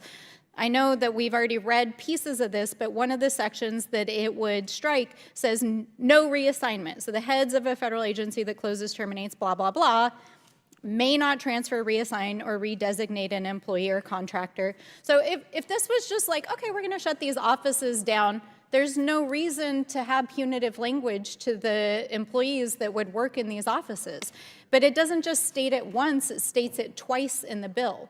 And that's why we're invoking McCarthyism, these blacklists. Like, these are folks who are being penalized for working in offices that deal with anything doing with diversity and helping work with our federal workforce to address these issues. So that is what the amendment is trying to achieve. I also want to just take a moment while we're on this topic, is almost all of the discussion today has been about the first several sections of the bill and basically the federal workforce. But if the stated purpose of this bill was really just about like, oh, we're gonna, change the way the federal government does its DEI stuff, then why on earth does this bill include sections at the end that is tinkering with the entire financial sector? This bill has language in it that says that publicly traded companies on the stock market cannot use diversity as a measure of their boards. And it also says that stockbrokers and licensed folks who work in our financial system cannot engage with that. In addition to that, there's multiple sections in this bill that prohibit federal funding, whether it's grant money or it's money that would go to federal contractors who even discuss diversity. So there were some comments made here a moment ago about, we need to defend free speech. This bill is literally trying to regulate the free speech of the free market, private companies, the financial sector, nonprofits, and our federal agencies. So I appreciate the intent of trying to maybe make the federal workforce more streamlined if I was to give the benefit of the doubt to this. But this is a wholesale effort to basically do away with every initiative that has made it possible for women, people of color, and LGBTQ people to participate in the federal government, our financial sector, the military, nonprofits, and in the services that our federal government provides. So I find it laughable that we would even entertain the premise of it. I yield to the gentleman. Thank you. Thank you for yielding. Just going to go back to my point and conversation with Representative Higgins. What the ranking member's amendment does is that language that we just discussed, that identical language appears 3 times in the bill. It's not just there once. I pointed it out once, but it's there verbatim 3 times. So it just eliminates the identical language in the 3 places it's in the bill. It's in the bill 5 times. I stand corrected. It's in the bill 5 times, but it eliminates the identical language. And let me just again go back. You guys won the White House. You're going to be in charge of this. You're going to be the one deciding if they get to transfer to a job. It's going to be Trump people who will get to approve that. All we're saying is don't make them second-class federal employees. Don't create a new subsect of federal-class employee. That's what we're saying to you. Your bill is going to move out of this committee, but this is a weakness in your bill. Any other members seek recognition? I yield back. Yes, Chairman. Mr. Cloud. First of all, I just wanted to thank the ranking member for your kind and generous acknowledgement of history and what Republicans have done in the past to work on this issue. I had thought to bring that up because there's been allegations like we would not want history taught in schools. I would actually want all of history taught in schools. You know, I don't view this as I realize it has political undertones. I think this is an issue of the human condition and heart that needs to be addressed more than a political one, although I'm not ambivalent to the political undertones here. But anyway, in an effort to not raise the temperature, I had not brought that up, but I appreciate you bringing that up and acknowledging that. I also appreciate the intent and what you're stating on the federal workforce. I would be happy to work with you on that. I do think that this amendment goes beyond that on the reassignment provision. If this were, for example, to be the last line of this amendment, strike section 502A2, that would be something I could support. But in its current state, and again, we did not get an advanced copy of this, so we're dissecting this live, but it seems to also prohibit the reduction in force, which if we have agencies, if we have workforce that, again, are not required by the American people, I don't think that federal workforce should be discriminated because they worked in a certain agency. In the same way, I don't think that the American people who, while I appreciate the federal government, my first allegiance is always going to be to the American people, I don't think the federal or the American people should have to have the burden of hiring and funding someone just for the sake of them getting preference and priority in transferring. So if we could limit it to that, you know, I could accept that, or we could work. I'd be happy to work with you, but in its current state, I would have to oppose the amendment. Would the gentleman yield?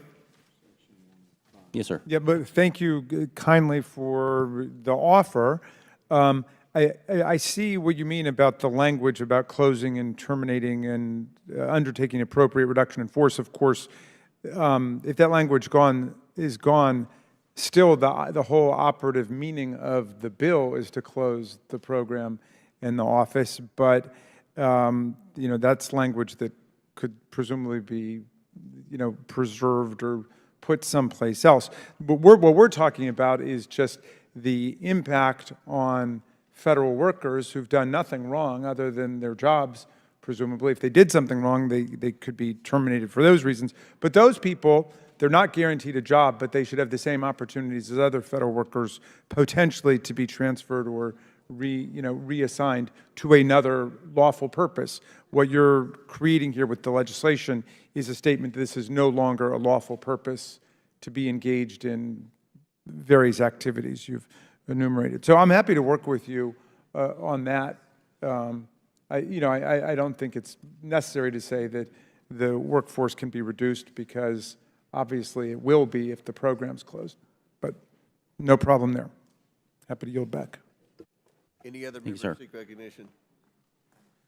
Seeing none. The question is on the amendment offered by Mr. Raskin from Maryland. All those in favor signify by saying aye. Aye. All those opposed signify by saying no. No. In the opinion of the chair, the noes have it, and the amendment is not agreed to. The question is now. Could I just seek a roll call vote on that, Mr. Chairman? Okay. A recorded vote is ordered as previously announced. Further proceedings on the question will be postponed. Do any other members wish to speak? Ms. Presley. Mr. Chairman, I have an amendment at the desk. have the clerk will distribute the amendment to all members. We will pause so that members have a chance to read the amendment.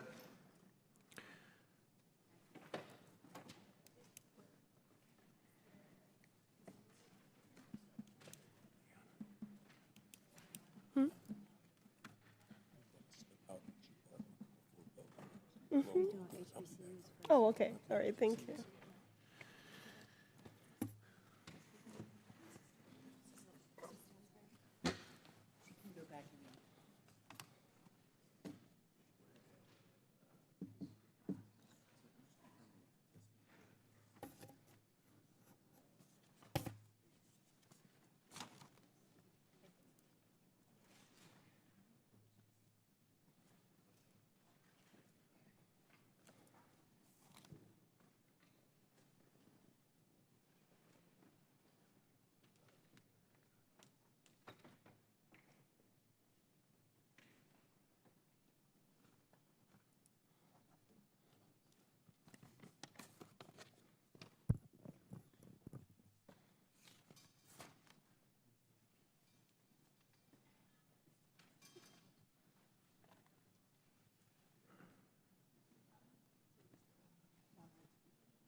Amendment to the amendment in the nature of a substitute to H.R. 8706, as offered by Ms. Presley of Massachusetts. I reserve a point of order. The gentleman from Arizona reserves a point of order. Without objection, the amendment is considered as read. Ms. Presley from Massachusetts is recognized for 5 minutes. My amendment is straightforward, Mr. Chair. The text of it reads, quote, on page 30, line 22, application to HBCUs. Nothing in this section shall be construed to prevent the maintenance and funding of historically black colleges and universities, end quote. This amendment would exempt HBCUs from the federal ban that this bill places on funding for institutions that acknowledge racial oppression.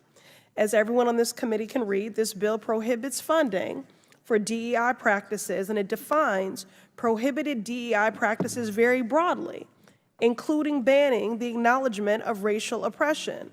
Thus, for Title IV of this bill, it bans any organization that recognizes racial oppression from receiving grant funding.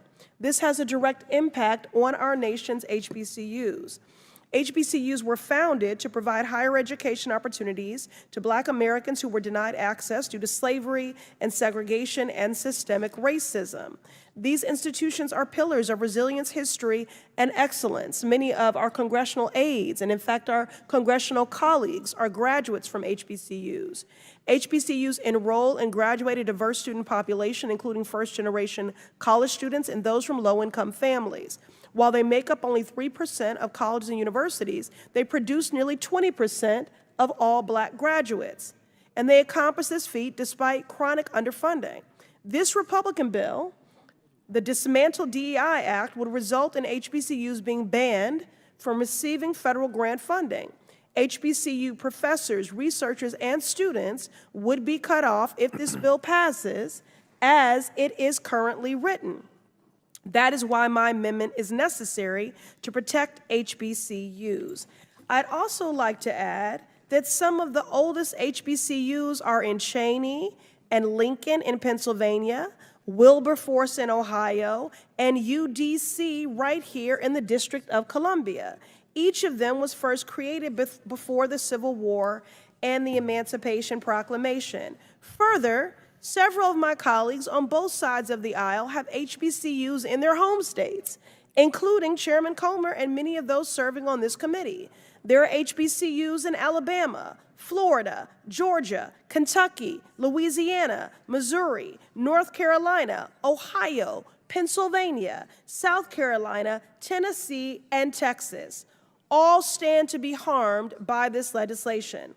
But it's not just the schools who will suffer. It's the professors who teach at them, the students who enroll, the community members who live near them, and the entire country that benefits from HBCU success. Finally, when it comes to our bottom line, HBCUs generate $16.5 billion in direct national impact across the country. If they were a company, they would be placed in the top 50 of Fortune 500 companies when it comes to job creation. And that is why this amendment is necessary to protect our HBCUs, and I urge my colleagues to support them through this amendment. Gentlelady yields back. I yield. I'll recognize myself.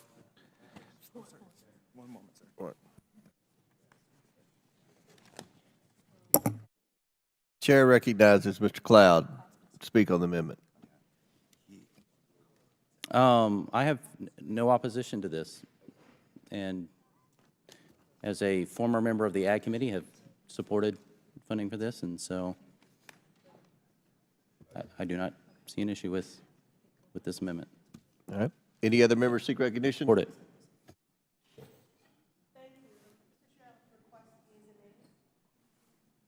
You asked. Yes, I'd like to request yeas and nays, and thank you. Any other members seek recognition? Seeing none. The question is now on the amendment offered by Ms. Presley. All those in favor signify by saying aye. Aye. Aye. All those opposed signify by saying no. In the opinion of the chair, the ayes have it, and the amendment is agreed to. I request the yeas in appointed voter. A recorded vote is ordered by Ms. Presley. As previously announced, further proceedings on the question will be postponed. For what purpose does the gentlelady from Massachusetts seek recognition? Oh, Mr. Chairman, I have an amendment at the desk. The clerk will distribute the amendment to all members. Okay, that's okay. Oh, they're ready. This is going to take a minute. Yeah. I'm not ready. That's okay. Mr. Chairman, Well, yes, we were, you weren't here yet. reserve Ready? point of order, sir. Point of order is reserved by Mr. Higgins. We're distributing the amendment. Okay, thank Yeah. you.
The clerk will designate the amendment. The second amendment to the amendment in the nature of a substitute to H.R. 8706 is offered by Ms. Presley of Massachusetts. The amendment is considered read. I now recognize Ms. Presley. Mr. Chairman, my amendment seeks to ensure that this legislation does not erase or ignore the undeniable history of systemic racism in our country. It adds a section to the top of the bill that is a straightforward acknowledgement that, quote, the federal government has implemented policies that perpetuate systemic racism, end quote.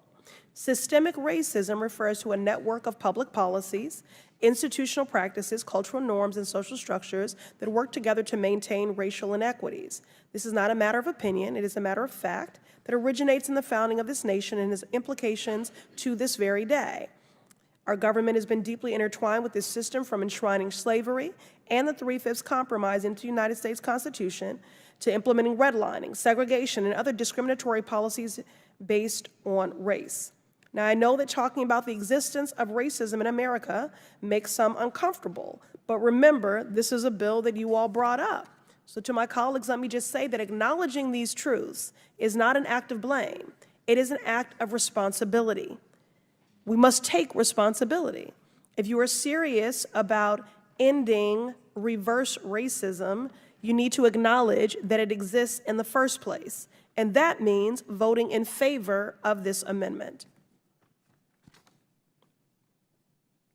Gentlelady yields back. I'll recognize myself. Oppose the amendment, which adds a rule of construction to the bill's amendments to the Civil Rights Act to state that nothing in the bill should be interpreted as denying that the federal government has implemented policies that perpetuate systematic racism. Nothing in the bill speaks to the issue. Therefore, no rule of construction is necessary. I urge my colleagues to oppose the amendment. Any other members seek recognition? Seeing none. The question is on the amendment number 2, offered by Ms. Presley. All those in favor? Yeah. All those? I'm sorry, can I be recognized? Are you seeking recognition to Yes, speak? yes, Mr. Chairman.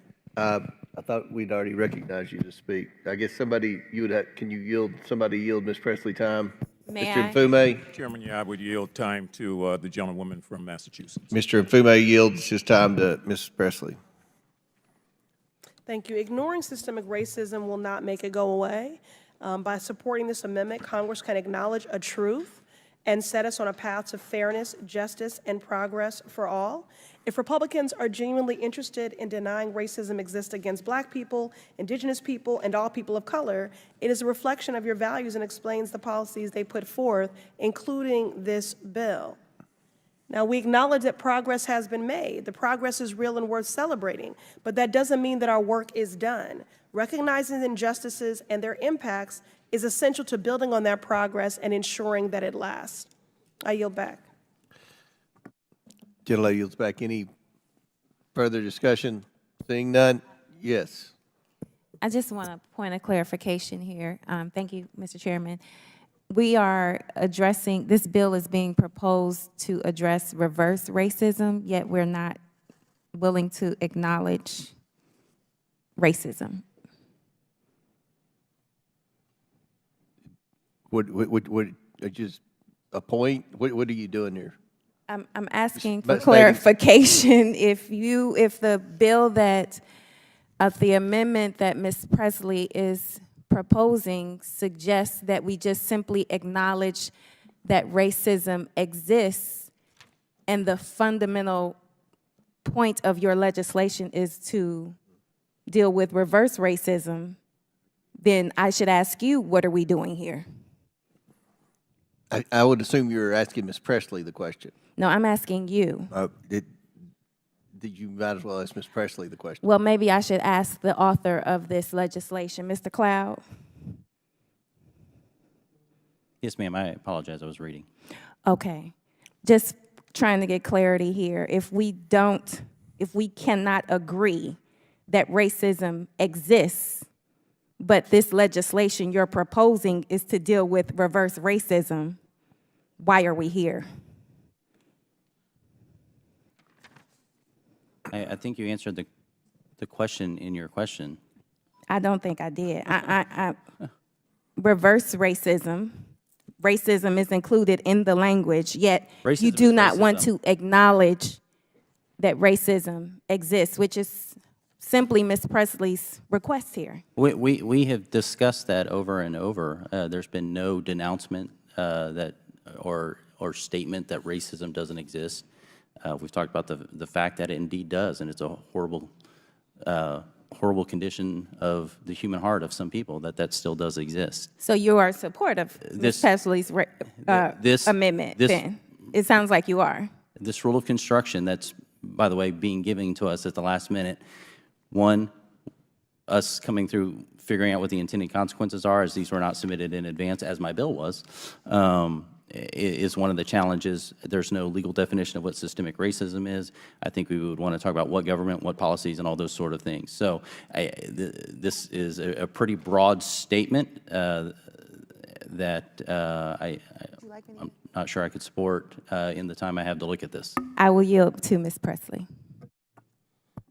Thank you to the gentlelady from Ohio. This bill is all about racism, which is exactly why my amendment is relevant. And the congressional record needs a clear vote on my amendment so that the American people will know where members of this committee stand on this issue. For all people who know racism exists and want to end it, I urge you to vote yes. I yield back. All right. Any other members seek recognition? Seeing none. Mr. Chairman. Chair recognizes Mr. Higgins. Mr. Chairman, setting aside the rule of construction in the interest for transparent and candid response to my colleague's query, the amendment is poorly written.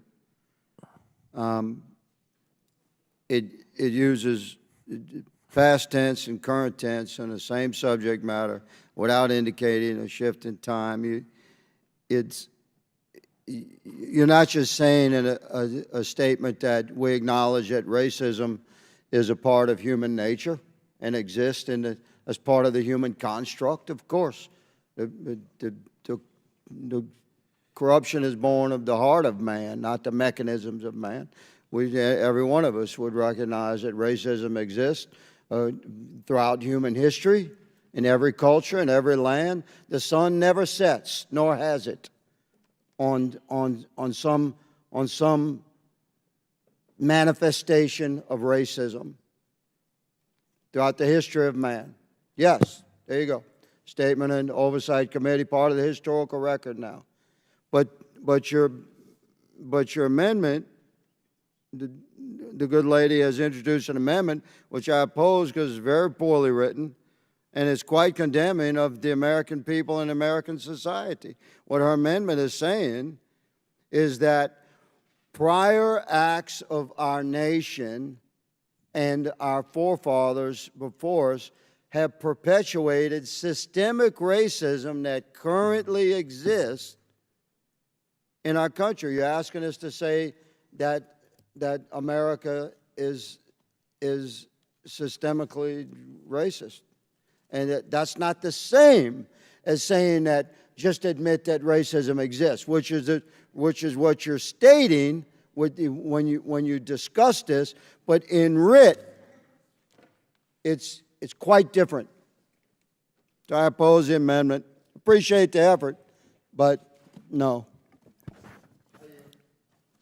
Any other member seek recognition? Mr. Raskin. Thank you, Mr. Chairman. It's a fascinating colloquy now, and I wanted to just suggest one thought for Mr. Higgins. I actually think this is a very well-written amendment. It says, nothing in this act shall be construed to deny that the federal government has implemented policies that perpetuate systemic racism. And I'll give you one good example, Mr. Higgins. I think it doesn't say has implemented policies that have perpetuated systemic racism, nor does it say has implemented policies that have perpetuated racism.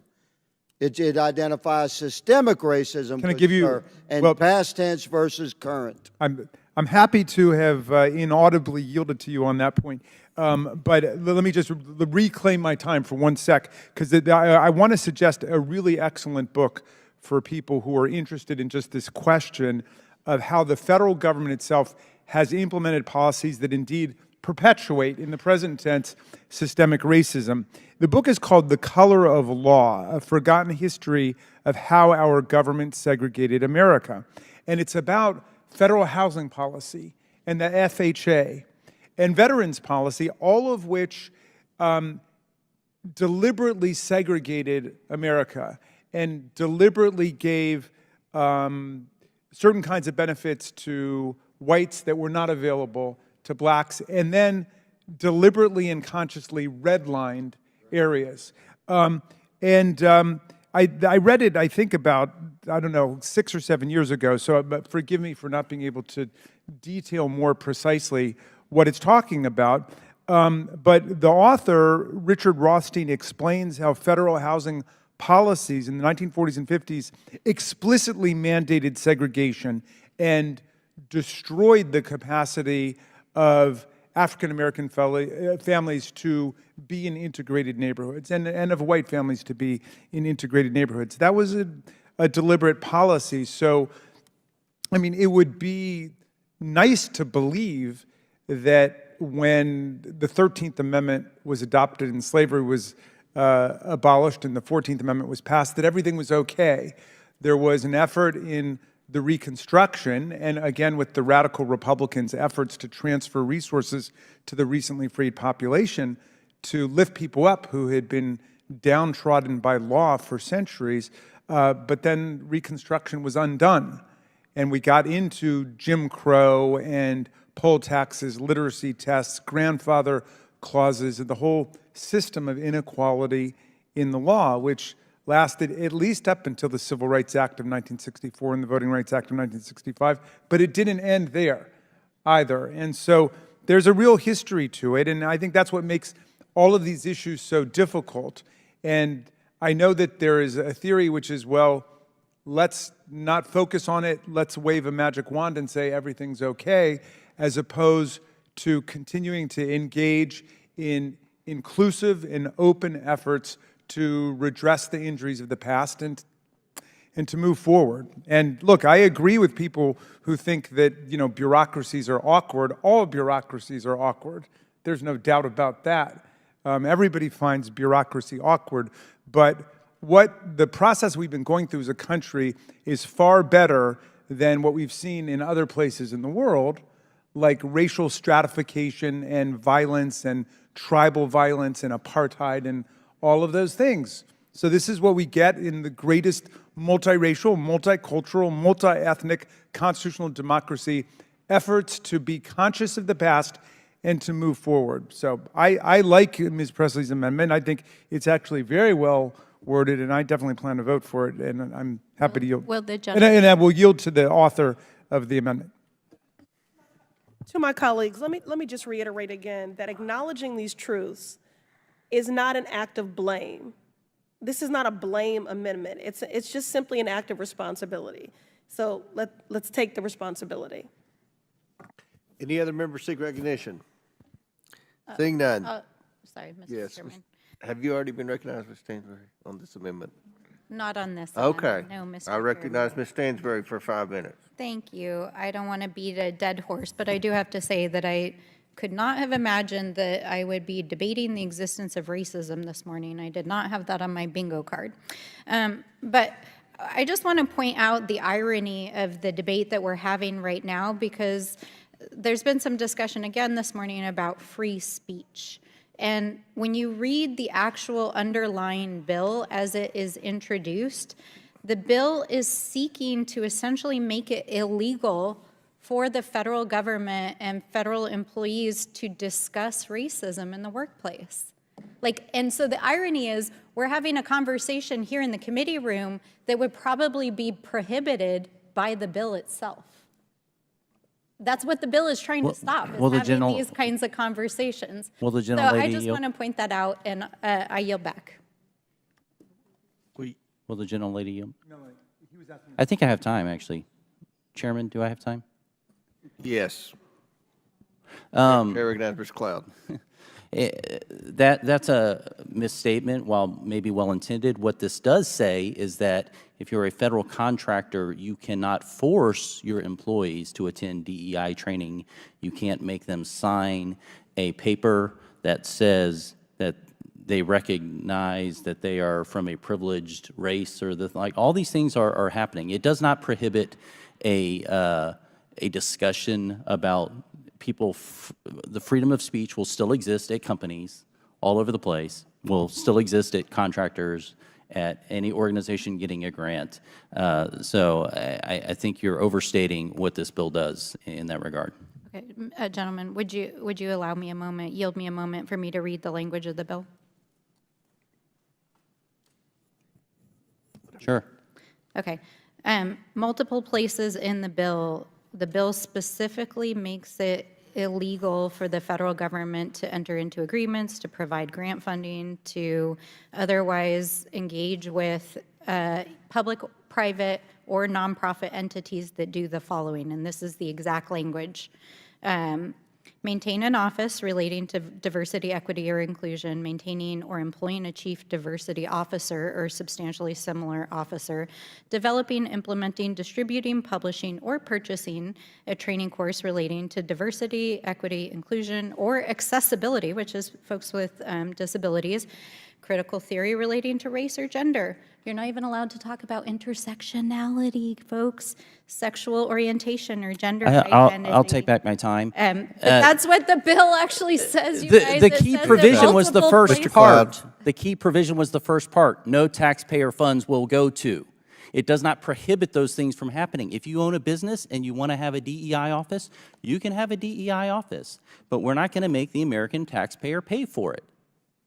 That's simply what it says. Not funding something is not prohibiting something. All right. Now we're ready to vote? Good deal. The question is on the amendment number 2 offered by Ms. Presley. All those in favor signify by saying aye. Aye. All those opposed signify by saying no. No. Request a recorded vote. In the opinion of the chair, a recorded vote has been requested by Ms. Presley. As previously announced, further proceedings on the question will be postponed. For what purpose does Ms. Presley seek recognition? You seek more recognition? Oh, we're done. Good deal. All right, Ms. Stansberry, do you seek recognition? Yes, Mr. Chairman, I have an amendment at the desk. The clerk will distribute the amendment to all the members.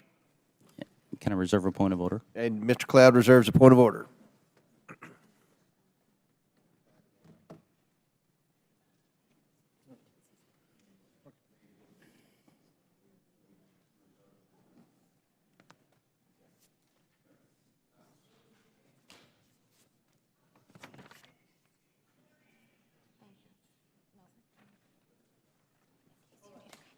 Okay, thank you.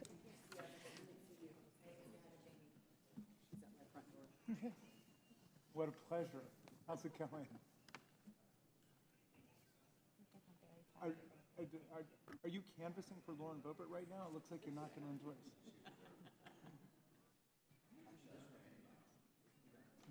Well, we all love her. We all love her. You don't need to waste your time with us.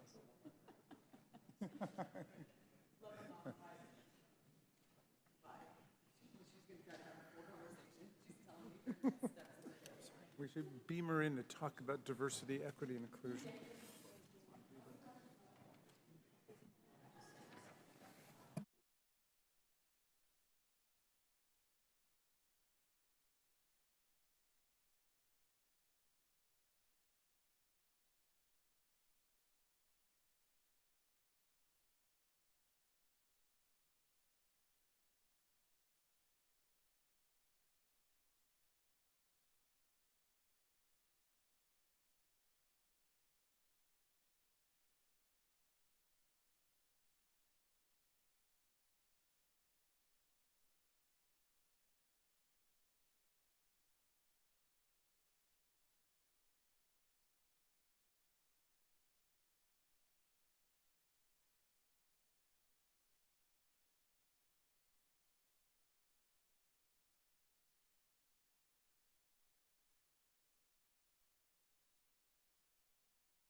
Does everyone have the amendment? The clerk will designate the amendment.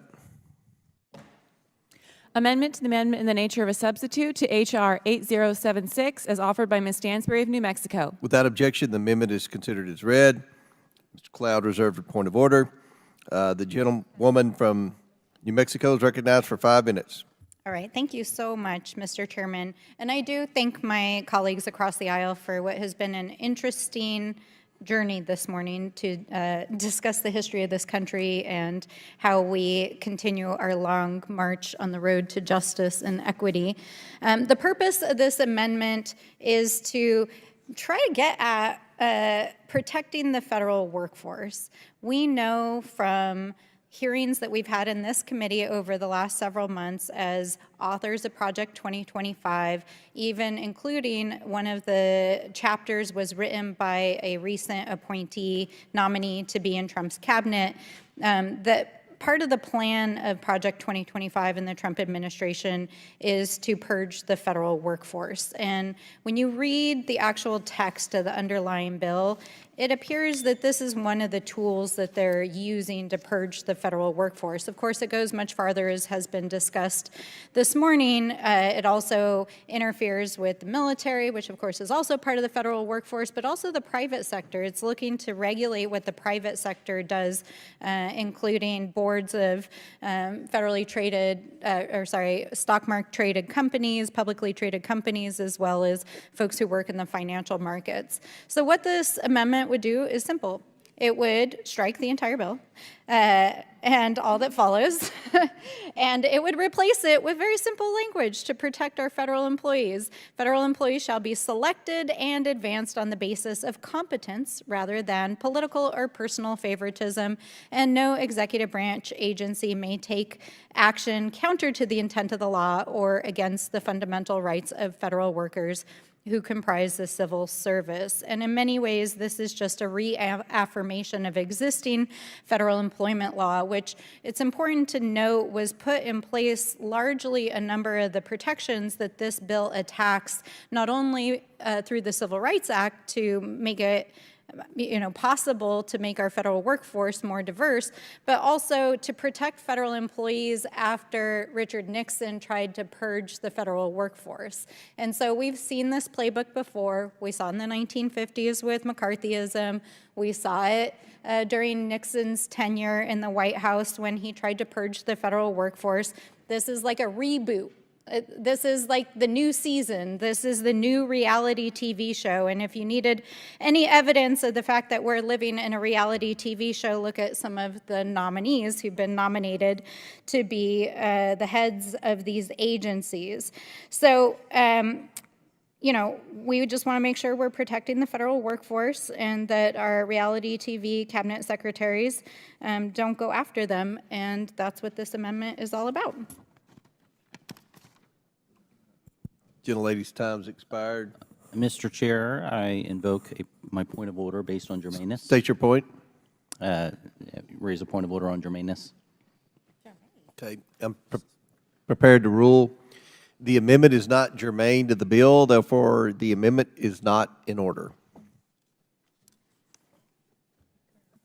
For what purpose does Mr. Frost seek recognition? Mr. Chairman, I have an amendment at the desk.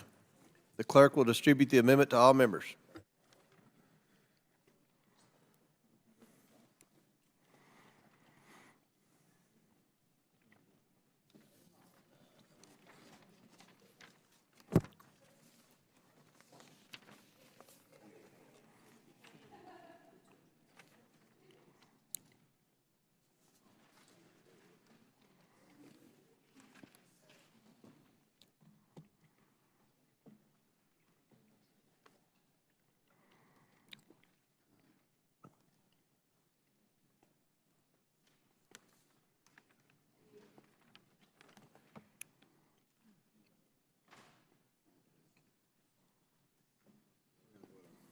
Am I supposed to say that? No.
The clerk will designate the amendment. Amendment to the amendment in the nature of a substitute to H.R. 8706 is offered by Mr. Frost of Florida. Without objection, the amendment is considered as read. I reserve a point of order. The gentleman from Florida is recognized for 5 minutes. Thank you, Mr. Chair. And, before I talk about my amendment, just want to be clear, my amendment is going to focus specifically on veterans serving in the federal government from the harms of this bill, but I oppose the impact of the underlying bill, the impacts that the underlying bill will have on every single employee in the federal government.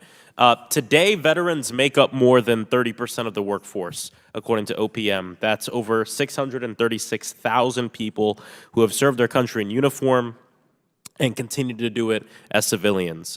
H.R. 8706 would completely overturn 150 years of precedent for supporting our veterans. The government has a long-standing, careful, considered procedures for orderly reductions in force dating back to 1944 with the enactment of the Veterans Preference Act. These procedures are codified and implemented through OPM regulations, building on a principle established far back as the Civil War that veterans who have sacrificed for this country should be given preference in federal hiring and retention. The law requires that any reduction in force from the government that we retain, quote, equally qualified, end quote, veterans over others. Under this misguided bill, a qualified veteran could immediately be fired for simply working in a diversity, equity, and inclusion office, regardless of their combat service, disability status, or their decades of exemplary performance, or their proven value to the agency. You could just imagine a veteran who served in combat, became disabled, worked 30 years in the federal service, spent the final few weeks, final few months, final few years working in a DEI office. Under this bill, that veteran would be immediately terminated without any opportunity to demonstrate their value to the agency. I urge my colleagues to support this amendment to ensure reductions in force comply with the law, respect veterans' preference, and uphold the principles of good governance. Gentleman yields back. Chair recognizes Mr. Cloud.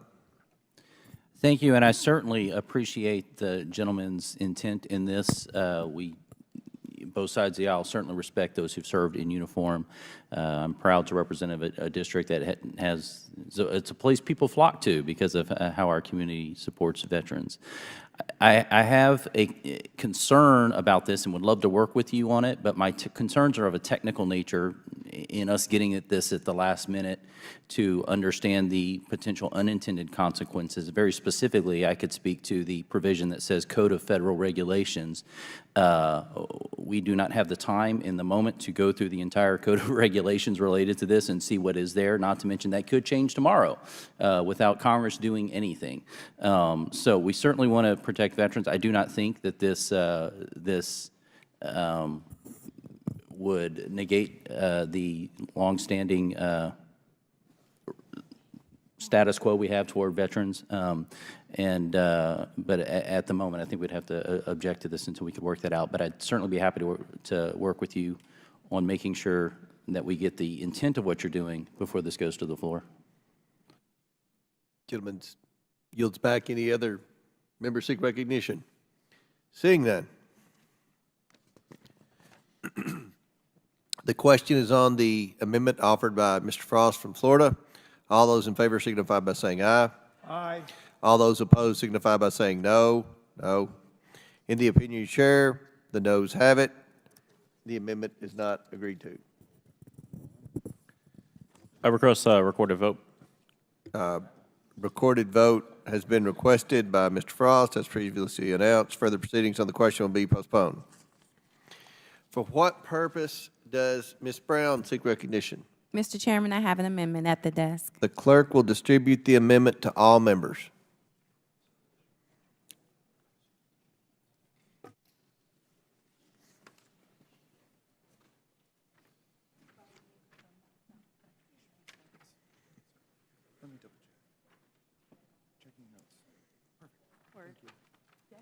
Yes.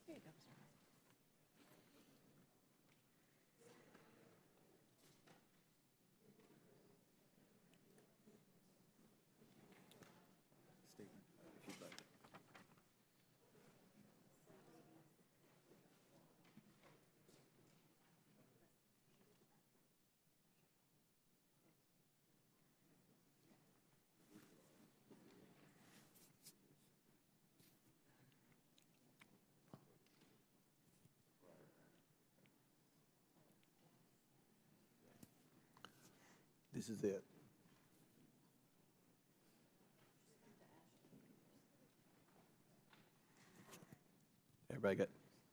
Everybody have the amendment? The clerk will designate the amendment. Amendment to the amendment in the nature of a substitute to H.R. 8706 is offered by Ms. Brown of Ohio. Without objection, the amendment is considered as read. I reserve a point of order.